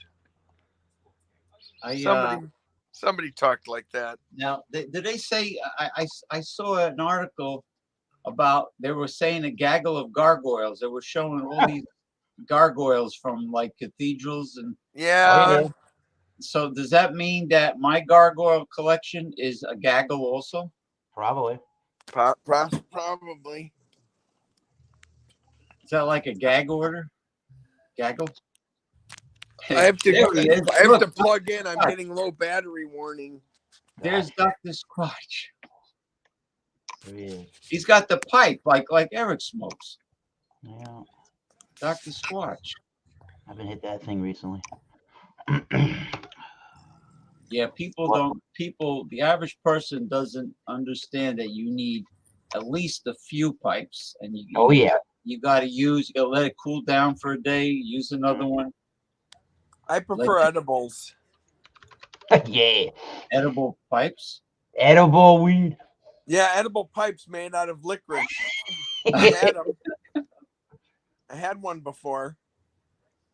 Oh. Make licorice pipes, actually. Yeah, I've had a licorice pipe before. Kids. My sister has a collection of those glass carburetor pipes for the marijuana. Nice. Yeah. I don't want to put any more smoke in my lungs. I've moved away from smoke, vaping, smoking. Edibles and drinks are the way to go now, I think. But does marijuana have the same type of harmful tars that tobacco has? I don't know, but smoke is hard on the lungs any way you have it. Yep. Smoke's not, you're not looking to put smoke in the lungs. It's not like a wanted thing. Well, the pipe, the fine pipe tobacco and cigar enthusiasts. You're not supposed to inhale that, but you inhale a little bit, they say. Yeah, a little bit. Yeah, you're right. And I only smoke a cigar one a week. That's all I do. One cigar a week. And by puffing, you probably end up swallowing a little of the tobacco juice. Probably. I can't imagine. Yeah, I don't know. I have Grand Marnier or B&B with it, so I can't tell. I'm too busy sipping and smoking.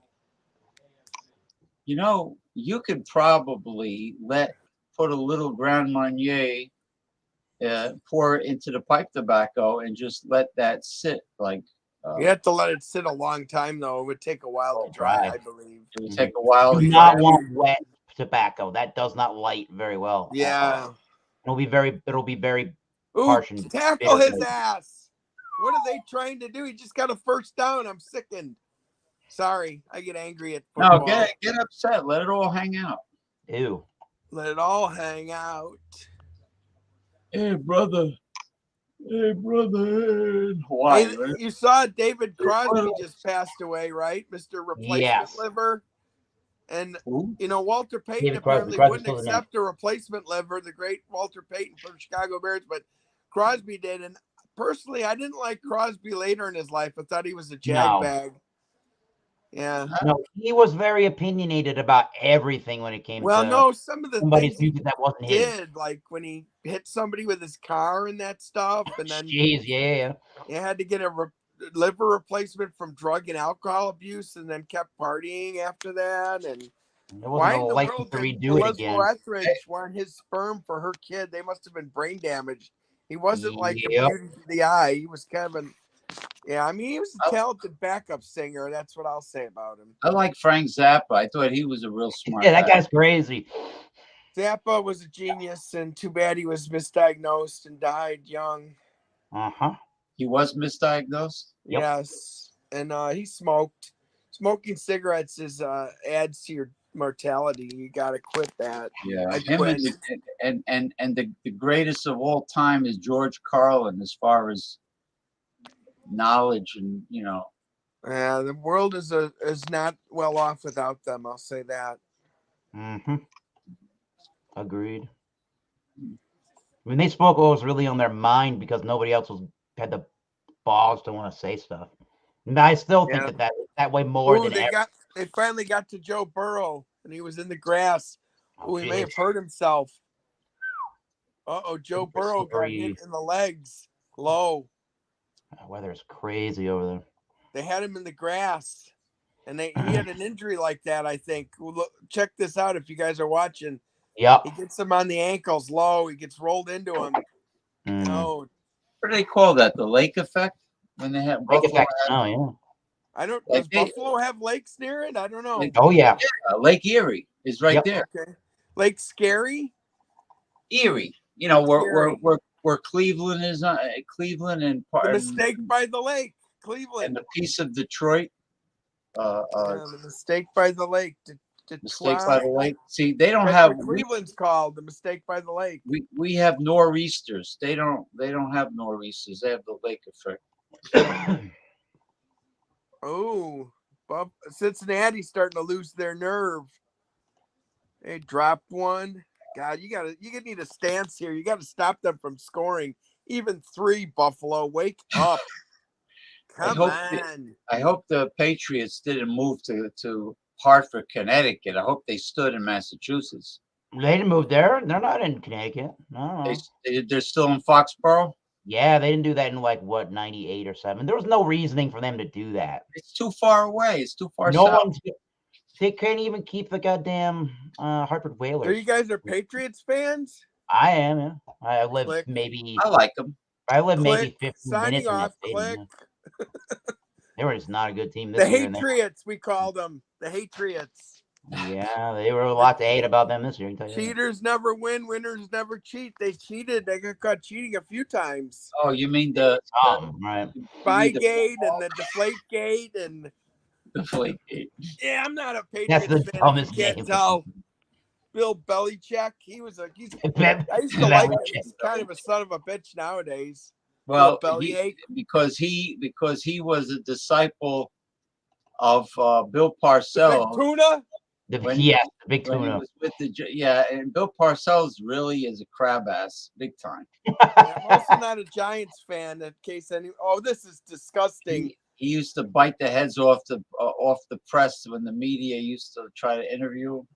Buffalo needs an interception for pick 6, like immediately, in case anyone was wondering. You gotta be a football hero to get along with the beautiful. Oh, is Yeah, that your new screensaver Hey, look! Hey, there's Biden. He's some creepy doll? no, that doll is Eric. Yeah, that's me. He's trying to snuggle up behind him. Is he sniffing your hair? Well, good thing he's looking the other way. But yeah, it doesn't make it any better. God, this Cincinnati team is just killing the Bills. Bills are not going to win this game, it looks like. You know why? They went to the Super Bowl last year. They're hungry for a win. Buffalo, there's just constantly faltering. It's kind of disgusting. Buffalo. Anyhow. Anywho. Any which way I can. Any which way but loose. Was that the there was a Who song, anyhow, anywhere, any way I choose. Anyhow. So there's another game tonight because the NFL wants to take all of our time up. Oh, the Niners and the Niners and how about them boys? There's been some funny memes after the Cowboys lose with Jerry Jones like pretending to go into the game suiting up. Hey, I'm not a fan of Jerry Jones. He's kind of a jagbag. Yeah. Jagbag.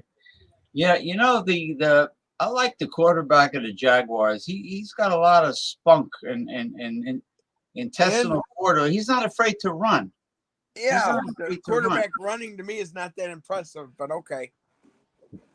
No, You but have to Throw act. that shit. Don't try to be a hero. yeah, but he ran to get a first down. I Okay, mean, but he lost the game, so he ain't that good.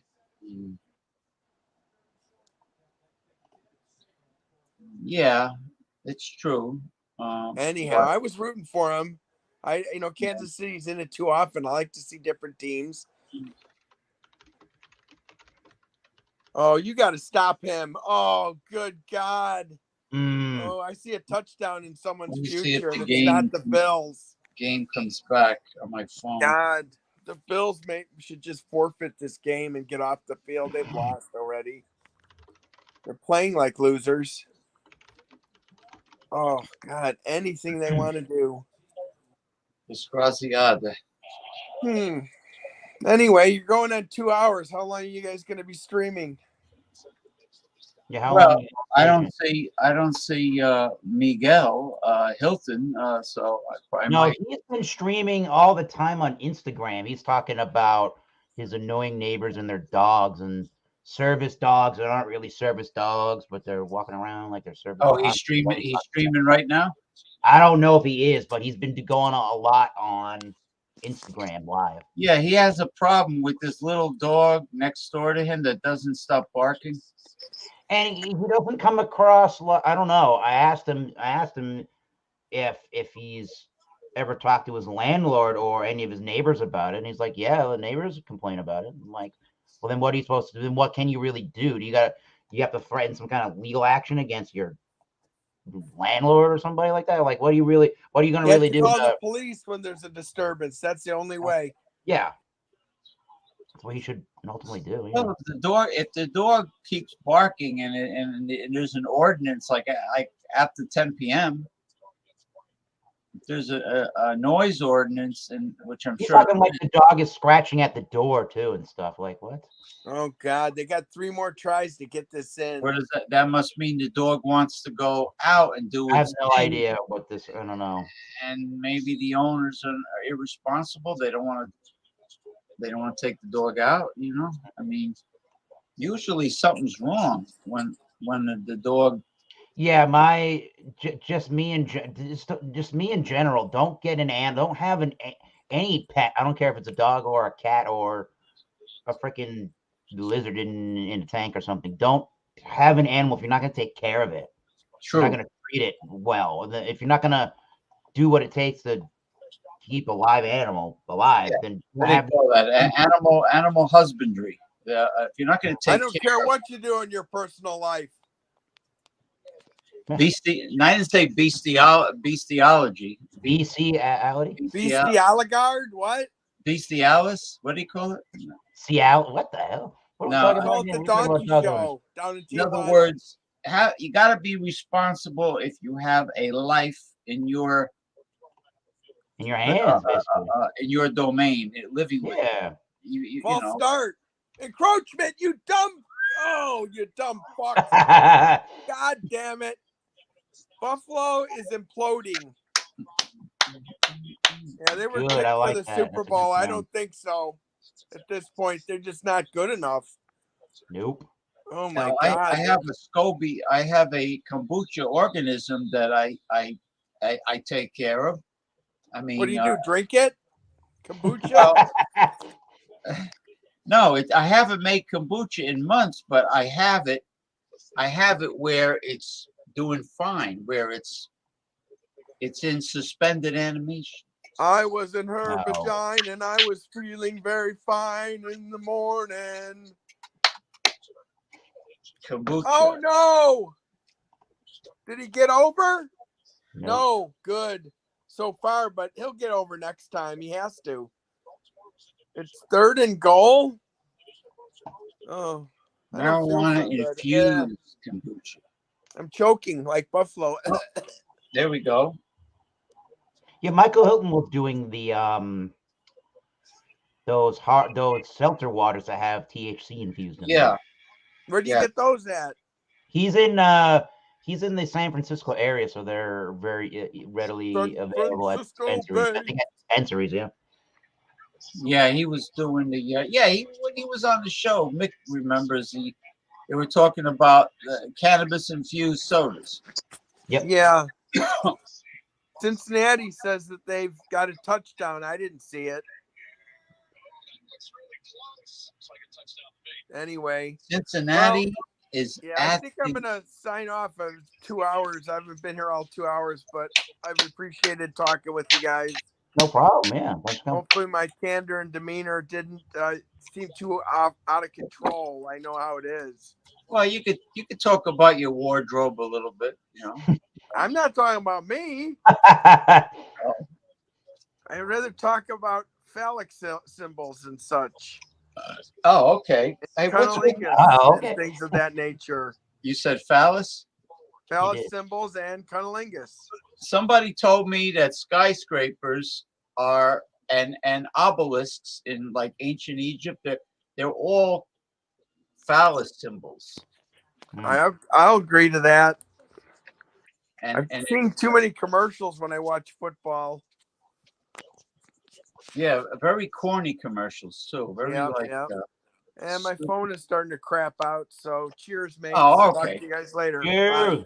You know, you're lucky that your iPhone didn't give you any trouble today. Knock on wood. I don't feel lucky. I don't.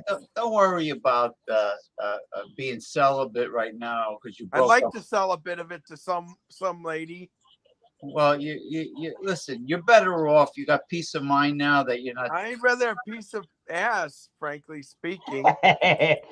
What's better to have no peace of mind and a piece of ass, or to have no piece of ass and a piece of mind?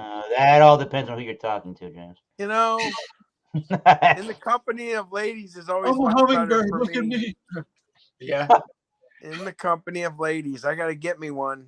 I'm working on it. It's not easy. What, the Android, the Japanese Android? No. Hot $12,000 for one of those or whatever. real vagina. Dancing, Real I'm a dancing woman. machine. Yeah, baby. No, I'm not getting me one of those robots to have sex with. No thanks. I haven't given up on women yet. No, that's when you give up on women, when you buy one of them robots. I heard they have a personality. They feel emotion. Oh, big deal. Emotion. Anyway, I always appreciate your presence, Mr. Mick Von Raven, and Hopefully I'm not depreciating your show, no, you know, with out of control shit. no, Lots of control, lots of control. control. Oh no. Danger, Will Robinson, danger. I mean, if you don't talk about what you want in life, you might not get it. That's all I'm saying. You got like the disco song. You got your mind made up. Come on, you can get it, girl, anytime. Tonight is fun. I wasn't oddly knowing that song or thinking of it, but okay. All right, okay. Oh, they're kicking a field goal to just kill the. Oh God, they're up by so much. I think Buffalo is in trouble. Next game, Buffalo is in real trouble.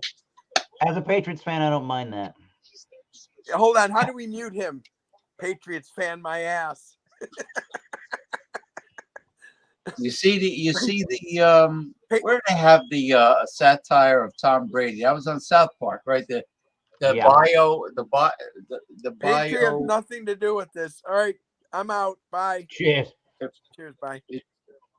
Well, I'm not really a Tom Brady fan, so I can go with that. If you want to say something about Tom Brady, go right ahead. I'm with you on that. No, he was like they made him out to be like he was like godlike on the South Park episode. He's a goat. Come on, but, the goat. Well, he bucked heads with the owner, right? Yeah, pretty much. I mean, I don't know if that's one of the reasonings why he left the Patriots, but it must have been part of the reasoning. Yeah, and the stadium is called Gillette Stadium. Yeah, Gillette Stadium. Yeah, named after the razor blades. Yeah, the Gillette headquarters is in Boston, Massachusetts. Yeah. No? Yeah, I use Wilkinson's store, but you know, if Gillette is cheaper, I would get it. Gillette's, yeah, that's not. Yeah. No, I've been using this this electric foil razor razor from Taiwan, and it blows away any American electric razor Huh. ever used. It really, it's incredible. The Interesting. only problem is the whiskers in certain areas. Like the whiskers have to grow in one direction in Yes. order for it to work efficiently. If they're straggly and they're going in different directions, then you got to go in different directions, which means you're going to get a rash, like a razor burn. Yeah. And but for the most part, well, the neck is some of them on the neck are in different directions, not all, but most of them, most whiskers are growing in one direction. Mm-hmm. If you go against the grain, as they call it, then you'll get the ultimate close shave. Or as Clint Eastwood used to say, how much for a bath and a shave? The guy was like, he had the straight razor. That'll be 75 cents. It's one of those spaghetti westerns. Spaghetti. How much for a bath and a shave? It's crazy how much that area in Italy actually looks like the American Southwest. Yeah, The spaghetti western. I assume there is a desert section of Italy. Probably not big, but they're big enough to shoot a movie. I don't know why they chose Italy. I don't know why they chose Italy as opposed to staying in the United States. Well, because of the It's just cheaper. director and producer, they were spaghetti westerns. That's why. But like you said, why couldn't Clint Eastwood do a whole shitload of westerns in the United States? Yeah, I don't understand what the history behind the spaghetti western is. Unless they had him under contract before any American can get him. Yeah, maybe. Or when the spaghetti westerns were, after they fizzled out and they stopped making them, that's when Chef needed to raise money for the law for Johnny Cochran for the lawyer. Here, put this bag over your head. Yeah. Sticky Britches. What is that song he wrote? Chocolate Salty Balls. Yeah, Alanis Morissette used his song, and Oh yeah, she got credit for it. Yeah, something like that. oh, Jesus. And they used the Chewbacca defense. Johnny Cochran. But anyway, what was I saying? I lost my train of thought. I was talking about after the shaving. Well, oh, spaghetti westerns. I mean, eventually spaghetti westerns fizzled out, and and they were done with. Well, he did so great with them. I don't know why he didn't get picked up by American producers of Western movies. Hard hitting truth. Hey, ooh, where are you? Where are you? Where the hell are you? You with the significant other, or you with male friends, or you by yourself? What are you doing? Hey, what are you doing? Hey, how you doing? How you doing? Hey, what are you doing? hello, Ronnie. Ronnie S. S. Ronnie S. It's still snowing. Holy shit. Is it snowing where I'm at still? I can't tell. It was snowing a little bit here in Massachusetts this afternoon. Not much. It Where snowed. Western Mass? It snowed recently. What was that, Thursday? Friday? Maybe it was Friday, yeah.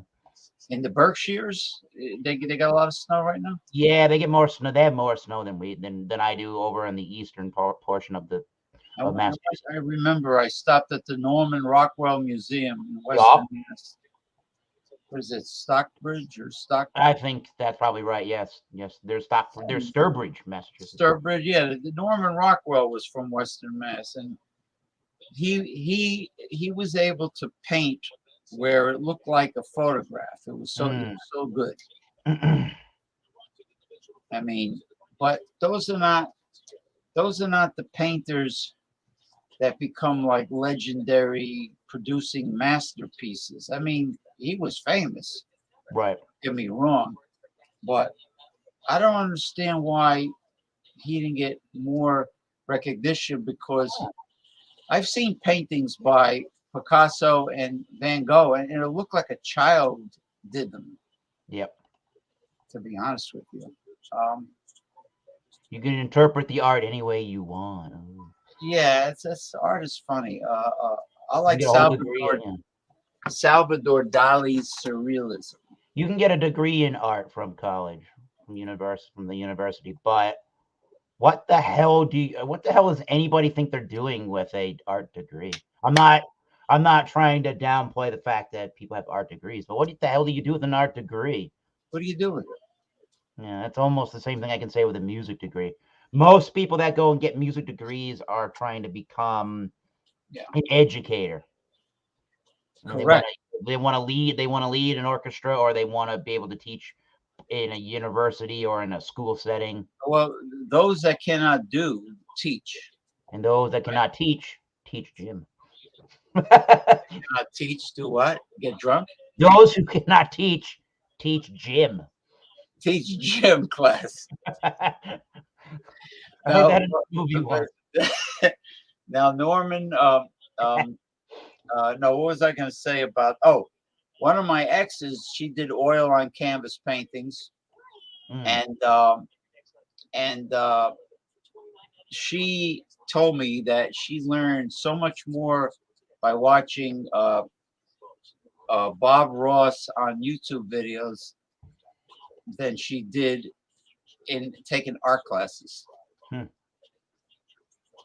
She said I learned absolutely nothing from taking art classes. The guy is just like high off his mind, just drawing happy little clowns.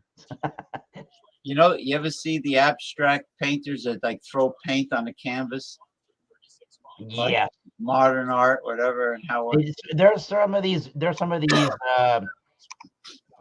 elephants that do that at zoos. They give them a paintbrush and they just do whatever the hell they want. Yeah, they did one with chimps when they're throwing monkeys throwing paint. I wonder if you can even buy it. I wonder if there's got to be a way that you can buy one of them. How many paintings on this television program did Bob Ross actually make, and where did these paintings go? Where are they? Can you buy a Bob Ross painting? That's got to be a pretty penny from one of those. Yeah. How many did? But he had a tendency on his show. He had a tendency of doing mountain landscapes with pine trees and a Many lake. landscapes. Yeah. Yeah, it was always like pine trees by a lake with mountains in the background. And happy little clouds. Yeah, exactly. Happy little clouds. But where are these paintings? Is my question. There's the Salvador Dali Museum by me in St. Petersburg. Really? Huh. I like the one. There's two paintings that stick in my mind. One is the one with the clocks. You know, something about time. Oh, the ones that the clocks look like they are shriveled away on the tree trunk or whatever. And then one has a lot of phallus symbols, very suggestive phallus symbols that you never, any advertisement for Salvador Dali, you always see the clock one, but the one with the phallus symbols, you never see that. That's like one of his paintings that you really have to search for to find it online. I don't know what it's called. Bob Ross donated all his paintings to the local high school. Huh. High school? What is a high school going to do with Bob Ross's paintings? Oh. Sell them, auction them off to raise money for. That's a stupid place. I found a Bob Ross painting. There you go. Yeah, artists are very I'm in a Bob Ross painting now. flaky and far out. Well, yeah, I mean, even musicians can sort of be like that. It's abstract art, right? You have to understand it to get it. Well, the thing, not all I think music. art should be approached. Art. I don't know. Art's got to mean something to you. It's going to mean something to every. It's going to mean something different to every individual, but it should be accessible. It shouldn't be such to the point where it's so abstract that you can't even appreciate it, for God's sakes. Well, one person's junk is another person's treasure. I mean, who is anybody to say that a person has no talent? Because all it takes is one wealthy person to make a big fuss over your painting. You know, Yep. with musicians, I've known a few entertainers that were very insecure as far as not wanting to share the spotlight with anyone or anything. Yeah. Yeah, not just musicians. There's one guy, he passed away, but he was on the Tonight Show many years ago, and he was a comedian, stand-up comic, and he was obsessed with finding out who else is going to be at the gig besides him. Like he didn't want anybody to outshine him. You know, he wanted to make sure that he was going to be the big hit of the gig. And there was no conflict of interest with the other people. You know, like if what you do is unique, then you shouldn't be worried about being upstaged. Mm-hmm. If what you do is different from everybody else, you know, I agree. you know. So, just out of curiosity, I just want to see the artificial intelligence handling the destruction of cancer cells. What is Well, this? how do they? Unless they program it to recognize and kill the immune. Okay, putting the right receptor into a type of immune cell called the T cell. Yep. Okay, they call it the killer cell. It can reprogram it to recognize and kill cancer cells. So, in other words, I guess the artificial intelligence it seems like it's directing the immune It system. knows what to look for in the body when it's Yeah, like in other words, a foreign contaminant or something like that, right? yeah, like in other words, there are people with a healthy immune system who can still get a tumor because their immune system somehow bypassed the abnormal cancer cells, or the Yeah. cancer cells were able to fool the immune system. Okay, that was explained to me. That is an issue with cancer. Mm-hmm. Interesting. Interesting. It's over time. I feel like I feel like these new advancements are going to get better and better, and we're only going to get stronger in our understanding of how the body actually works. Yeah. I don't think we don't obviously know everything there is to know. Absolutely. I mean, technology is wonderful when it comes to healthcare. Mm-hmm. They're already doing remote robotic surgeries where the surgeon can be in the United States and the patient could be in Europe, and the robotic arms are being controlled by the surgeon Wow. in the U.S. They're already doing that. Damn.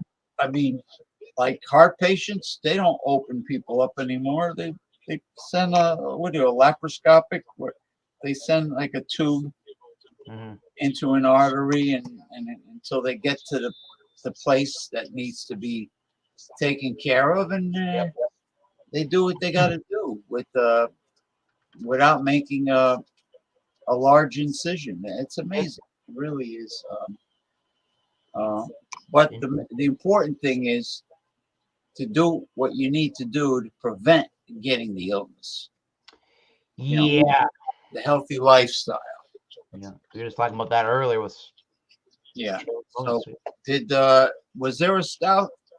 Was there a stout Sunday today? I believe there was. I think Jay must have hosted that. Jay Terrio of Louisiana Beer Reviews. Yeah. Usually, Whiskey Scout is on that show, Yep. right? John and Nilly started Stout Sunday, but he doesn't always have time to go on it, right? Right. Yeah, he's got a lot of other things going on with the missus too. Yeah, That's why he moved up to Massachusetts, was to be closer to his her. girlfriend has a kid, Yes. has an older at child. least one, I believe. Yeah. No, Yep. that's his personal business. Yep. You know. And then there's sometimes Alex is on it, right? Sometimes. Yeah, I've been on that show a handful of times. Usually 10:30 on a Sunday morning is a little early for mud drinking. Kind of early. And then if anybody in the East Coast, or if anybody in the West Coast wants to join, it's 7:30 in the goddamn morning for a beer. And everybody, I'm not knocking anybody. Don't get me wrong on that one, but a lot of people are really doing taking their stout seriously, drinking the big boy Imperials. Well, it should be a problem for Ronald Terrio because he does the Dawn Busters. Yeah. So, because of his job, he automatically is used to getting up at like 2 a.m. Mm-hmm. 2 a.m., 2:30. So he's used to being an early riser. Then that's pretty early. And then if he's doing the Dawn Busters, there should be no problem with him hosting Stout Sunday. Yep. I mean, he might as well. Exactly. He's already bright-eyed and bushy-tailed at that hour. Bright-eyed and bushy-tailed. Yeah, but I am neither at that time on any day. If I do get up, I get up to pee. Yeah. At that during the wee hours. The wee hours to pee. Wee to pee. Oh, remember the Italian guy that owned the theme park, the water park, Mr. Pee? No. Yeah, there was this Italian guy that was obsessed with urination that owned the water park, and wee to pee. Sounds like a new app on your phone to figure out where the nearest public restroom is. Yeah. Well, I can make my middle name P-E-E because it's P, the letter P. I could just put two E's on it. Jesus. But yeah, the joke was the episode on South Park was about how kids piss in the pool. Oh, yeah. In public pools, and this is the reason why I don't enter public pools. That's the only reason. Or jacuzzis or public jacuzzis. Oh, yeah, those are nice jacuzzis. I mean, what's to stop some lazy ass adult that doesn't feel like going to the restroom from doing the same thing? It's disgusting. Yeah. Mm-hmm. It's disgusting. Well, I am going. Let me see. Somebody sent me a message. I'm going to order Chinese takeout delivered. Oh yeah. And because I did the show, I didn't have ample time to prepare anything from scratch. Gotcha. No problem. Right now, luckily, one of the supermarkets by me, named Acme, has a lot of Asian products because of the area. So I was able to stock up on imported Japanese soba noodles. Oh, nice. I try to get the one that has buckwheat, whole wheat, and yam, but but most of them is buckwheat and whole wheat, and it's good. I know in Hokkaido, Sapporo, where it's cold, in Japan, they eat these noodles cold, and they they use a dipping sauce. They take the Yep. noodles and they dip, and they serve it on this like bamboo mat, soba. And you told me about a restaurant where the salmon is in this river of water, and the people are trying to grab the salmon. Yeah, I've seen that. I've seen that. Yeah, that bamboo shoot looking thing. Yeah, Trying to grab the salmon. sounds fun. Yeah, it's like an all you can eat. I don't know how they. It's not an all you can eat. You pay a certain amount for a certain. You pay a certain price for the amount of the noodles that they're going to give you, and then if you want more, you just pay more. I guess. Yeah. But yeah, I'm sure that can get you filled up pretty quickly. Those things come rapidly. Well, one bundle of salmon surprisingly expands into a decent amount of salmon. Oh no, it's a lot. One mean, bowl is it's more yeah, than it's more than the dried ramen noodle packets you get. like when you pick up a bundle which has the paper around the middle of dried salmon, and you put it in the boiling water, it only takes like a few minutes to cook, and it will expand. Then when you strain it, you'll see, whoa, look how much, hmm like you think that you're not going to get a lot of salmon, but you do. And then I put that sauce that has the dipping sauce. It has the fish concentrate, Yeah. the soy, the kelp, the one I told you about. Here, check out this article I just sent you if you want to leave off on a on one last little topic here. Yeah. Scrolling around in Facebook, you find a lot of crazy things. It's called Meet the Very. New Environmentally Friendly Alternative to Burial or Cremation. Human composting. You can cremate your loved one and use it as goddamn compost for your garden. Oh, I know. I've seen the one where they bury the remains under a tree, and the tree feeds Feeds on the humans. remains as a fertilizer. Wow. And then I've seen the one where they put you in some kind of a capsule that sinks to the bottom of the ocean, and you're in Davy Jones's locker. Yeah. And then there's people that want to be shot into outer space. Interesting.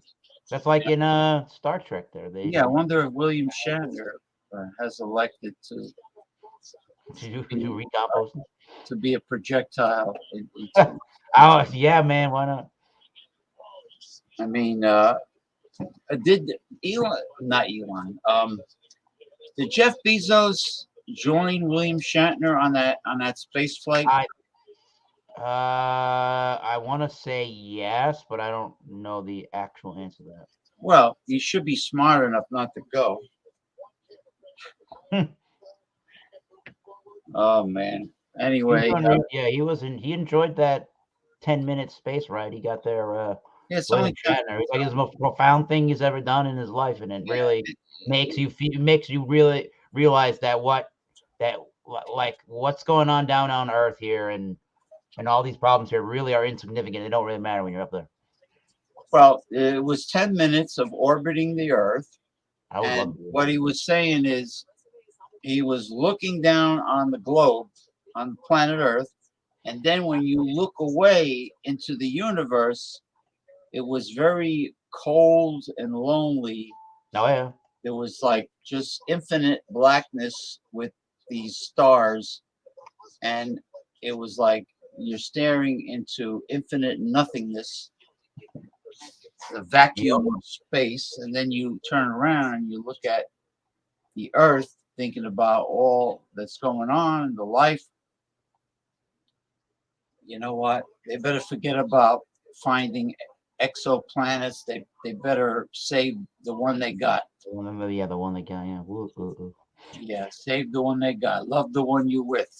Yes, Like, David Crosby. That guy was very, what's the word I'm looking for? He was very critical. He was a very critical person of all this music around him that wasn't his own. He could never find, I don't know, he always had a grudge to pick with somebody, and he always had to say something negative about somebody else's music that's not his. Was this And Crosby or the David one that Crosby, love the one you with? David Crosby, yeah, he's saying David he Crosby. was in the Crosby, Stills and Nash. Yeah, but he was. Iron Maiden and Bruce Dickinson were nothing but just random noise. But he Like, if was. you really listen to Iron Maiden, that's not just random noise. But I know people that don't like folk music. He was a folk. He was a folk singer. He was strumming and protesting, basically, right? Strumming and protesting. Yeah, that's what he was. Just like there was progressive rock. What was that? Styx is progressive rock, right? Yeah. Um, Yeah, I guess I would call him that, yeah. there was another one. I know people that like heavy metal usually don't like progressive rock. Well, I usually find that the opposite, to be completely honest.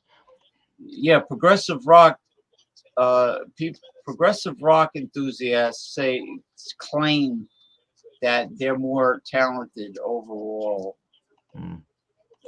As far That's an eclectic style of music. You have to, like I don't know. musicians. The musician's music. The musician's musician, yeah. Yeah. What the hell was that? That group again? You thinking of Pink Floyd or something? No. Pink Floyd, Genesis, Rush. Well, Genesis is in that genre. Definitely, yeah, they're definitely a progressive rock band. King Crimson.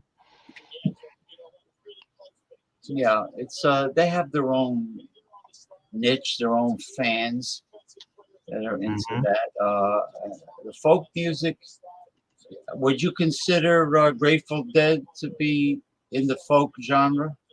Yeah, it's folk, jam band, whatever you want. Yeah, they take a lot of their inspiration. I would say they're around at the same time as all the other Jerry folk artists and Um, the jam bands of their day. yeah. So anyway, Yeah. but he was very critical of anybody that was not his style, exactly his style. That's how he came across. Yeah. Yeah. Yeah, he like publicly bashed Iron Maiden and stuff. He's like he just calls it noise. He went on Twitter and was like publicly bashing this classic heavy metal band, Iron Maiden. It's kind of weird. Yeah, I would say heavy metal is the way to go, and but I also like a lot of the pop music of the '80s, the new wave music. Oh yeah. Yeah, I like them. He I don't know what it was to him. All he said was, it's weird to me if you like that noise, is what he said about Iron Maiden. Noise. That noise. Noise. That was the key word. Yeah, he called it noise, which Iron Maiden, to be completely honest, is very melodically focused and driven and has some pretty powerful vocals most of the time. So to say that that's completely noise is kind of a little odd to me. I just think he's very, I don't know. I just think he was resentful towards anything that, like you said, that wasn't his. It wasn't what he thought music was. So, yeah, I'm perfectly in my own right to just bash what's different to me. Like just because it's different and maybe it's foreign to you doesn't mean that it's a lesser form of art. That's all. I don't know. Anyway, okay, Thanks for having me on the show. That was fun. Yeah. What's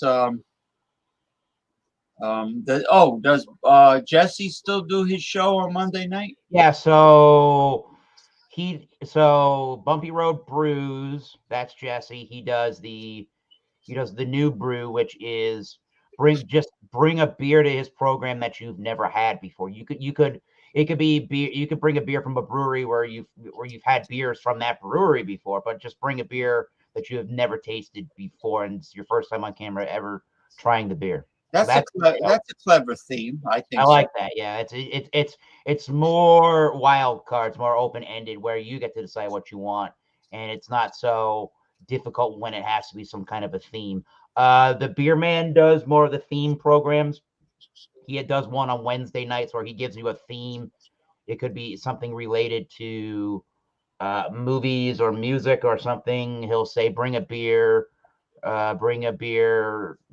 related to this movie or that movie or something that reminds you of this movie, and bring a beer about that and give it a talk. He does the beer and the cheese on Tuesday nights. I think that's Jeez.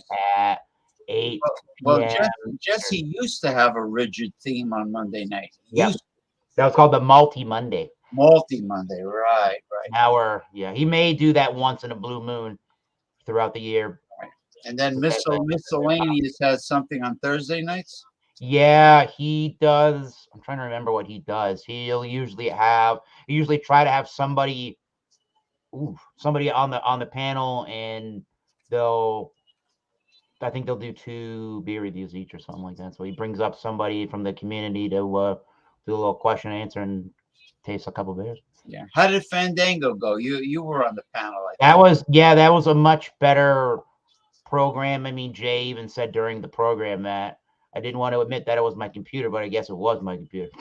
So he was able to host the thing. He didn't have to drop off or nothing. Oh yeah, It because worked fantastic. you got the new desktop with 9. It works perfectly. Yeah, he Yeah, didn't have to drop off the program or anything. he has 9 gigs of memory now. I had a barrel finished gin. They rested gin at this distillery in acacia wood barrel.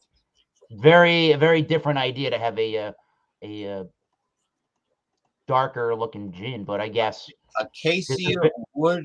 I find that acacia fascinating. wood. I Yeah. gotta watch it. I gotta watch Fandango. I didn't want. I didn't. I only saw the video image, and I saw you like on there. But I gotta watch that. That's Yeah, fascinating. it's been a trend. It's a little bit of a trend. I'm sure you could find one in your local area too, but it's because of the explosion of whiskey and people and how popular the whiskey industry has been. I think there was more the just barrel aged spirits in general started to become popular in the I don't know, the last 5-6 years because of that.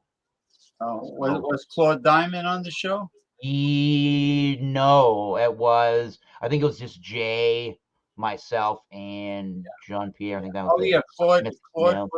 Claude was on He was Ronald's on 2 weeks ago. Yeah. Wednesday theme. Yeah. Yeah, they were doing so yeah, Jay is also doing he's got a theme a lot of the time on Wednesdays too. And sometimes he'll do, like you said, the Joker's Wild.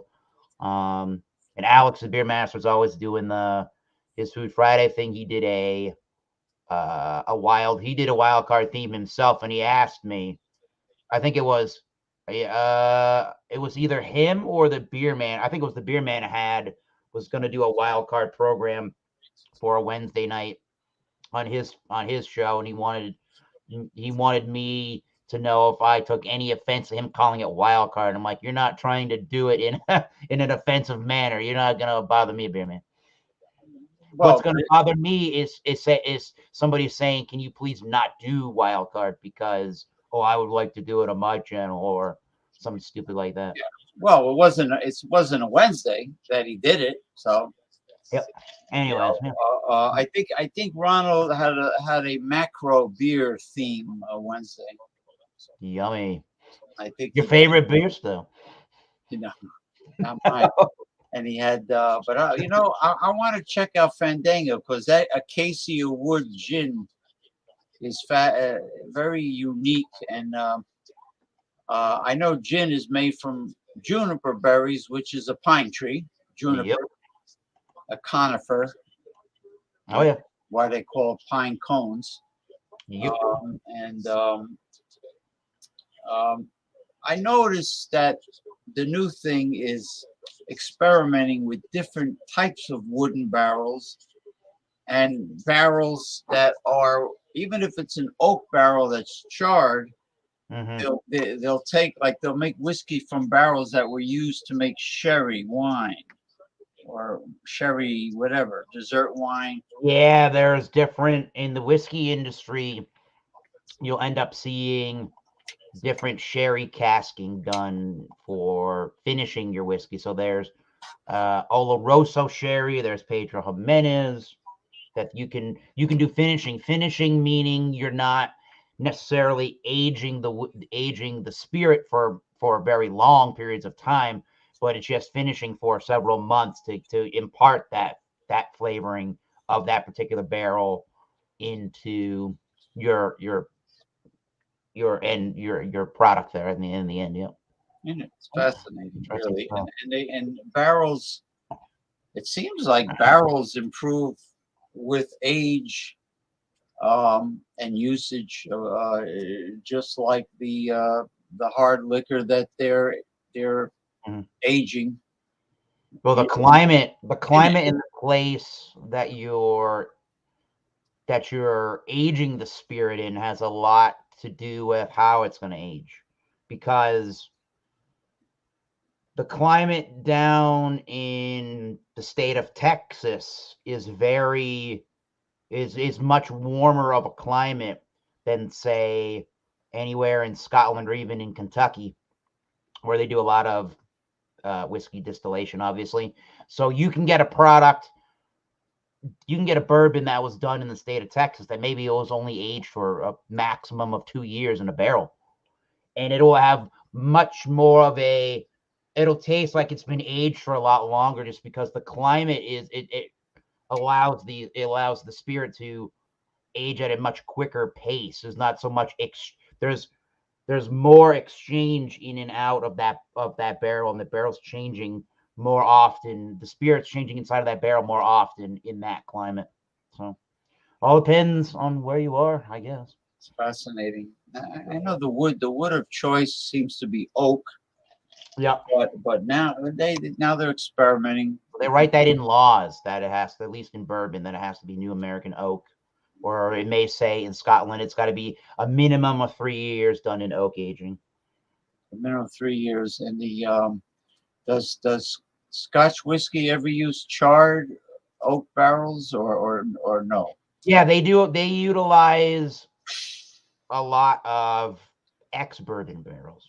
So a lot of the time, these distilleries in Scotland are importing over used bourbon barrels, and a lot of the whiskeys in Scotland are actually aged in barrels that previously housed American bourbon. Yeah. And I'm sure like the flavor of sherry barrels Oh yeah, would add an interesting complexity to the hard liquor. fruitier, Um, fruitier, darker, fruitier flavors. Just yeah, like there are people that are hop heads that love hoppy beers. There are people like that in sherry whiskey. People that like these whiskeys they call them sherry bombs. They're like so sherry forward, that really dark, rich, sweeter kind of a fruity note. People kind of like that. There's a lot of people that like that yeah. nuance to it. Now in Australia, what I would do is for any hard liquor distilleries in Australia, I would experiment and try to get some oak barrels that were Yeah. used to make dessert wines Oh for yeah. southern Australia is has a temperate climate, and they have Mhm. that's where they have very good quality wines. They grow the grapes down there. That should be interesting to take um, those barrels to making. In the north is tropical. Yep. North is tropical. The west is all desert. They can easily grow tequila. I mean, agave. They can grow agaves there, which I don't know if they do or not. Rum, very easily because they do grow a lot of sugar cane in the north eastern section of Australia.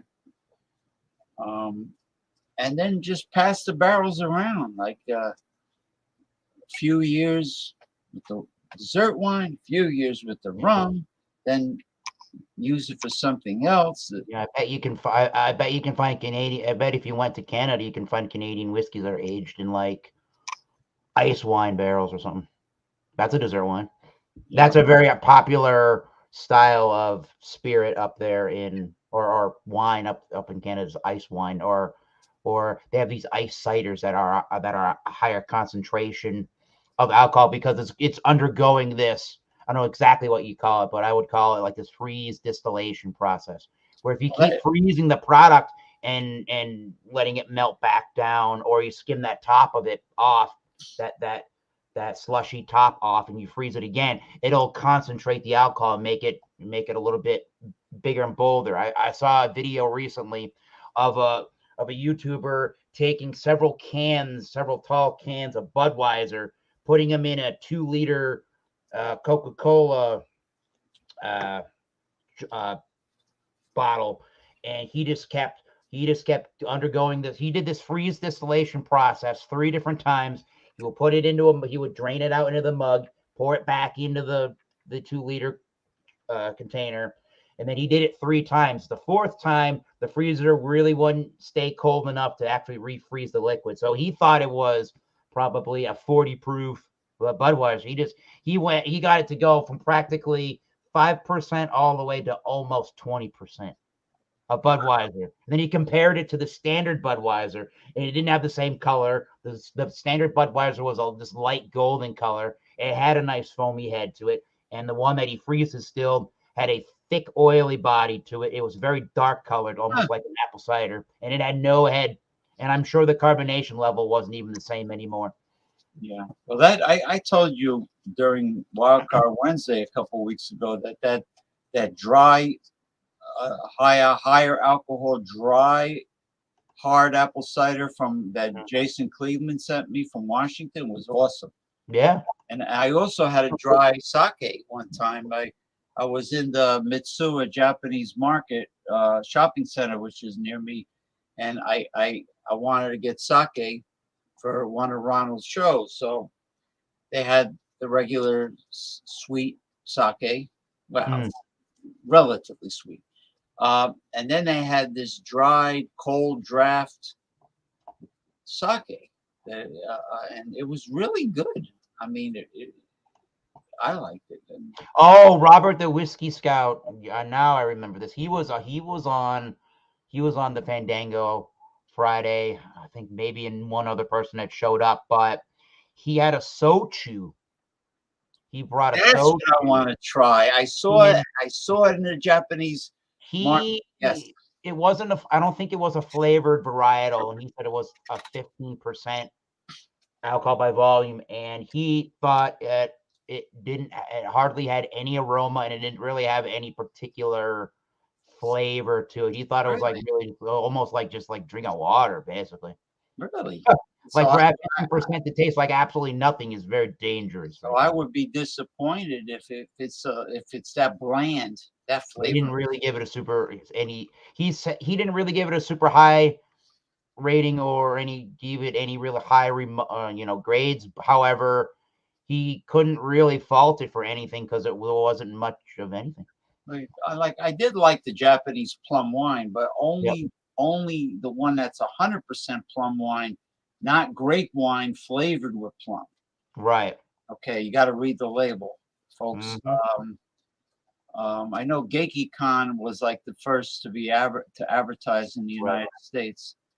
GeikiCon sake, GeikiCon plum wine, but there's so many, just like everything. I mean, there's so many tequila distilleries, rum. It just goes on and on. They just don't spend the money on advertising, and they're good. They're probably small family-owned distilleries. I would imagine, yeah. You know, just like breweries. You know, You can't pretend to have tried everything out there. I mean, you'll get on a Wild Card Wednesday, Jay Terry will watch because he's doing his program the same day. So he'll watch a day later, whatever, and comment and say, out of all the beers on the panel, I've had exactly 0 of these. I'm just like, you can't expect to have tried every single beer ever produced ever. It's never gonna happen. Well, he's fortunate enough to live in a region of the country where he gets super a bargain basement prices Mm-hmm. on alcoholic beverages. He nobody. I don't think anybody has low prices like Ronald Theriot has, and he has quite a collection because of these low prices. Mm-hmm. And I mean, if God forbid there's another tornado or hurricane, I hope he them in milk crates or something where he can put it in his truck, in his SUV, load it up and drive away, and Mm-hmm. not losing all of those bottles of Yeah. hooch. It's a flying projectile in the middle of a hurricane or a tornado. They had a bad tornado that touched down too, Damn. outside of New Orleans, and Mhm. but he was lucky. He was lucky on the two accounts that his home was spared. We did say at one point there was a tornado that went through his backyard, right? That No, must be scary. there was a real big one that touched down not too long ago. Now last year in the summer, I think, not no, in the late summer, I would Mhm. say, we had in Bart Robinson and Alex region of southwestern New Jersey, there were like 2 or 3 F4 tornadoes touched down. Yeah. F4. Now F5 is the strongest, and it was unheard of for tornadoes that large to touch down in New Jersey. That's like Oklahoma, Yep.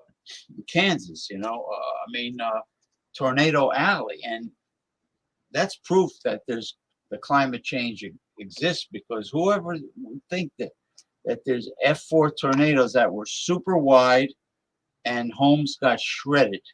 I mean, Mhm. completely shredded to nothing. And uh, Alex was lucky, because the tornado. It's like a pinball game.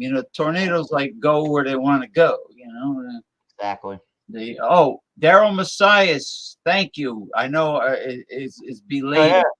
My greeting is belated, but hope everything is good this weekend in Northern California.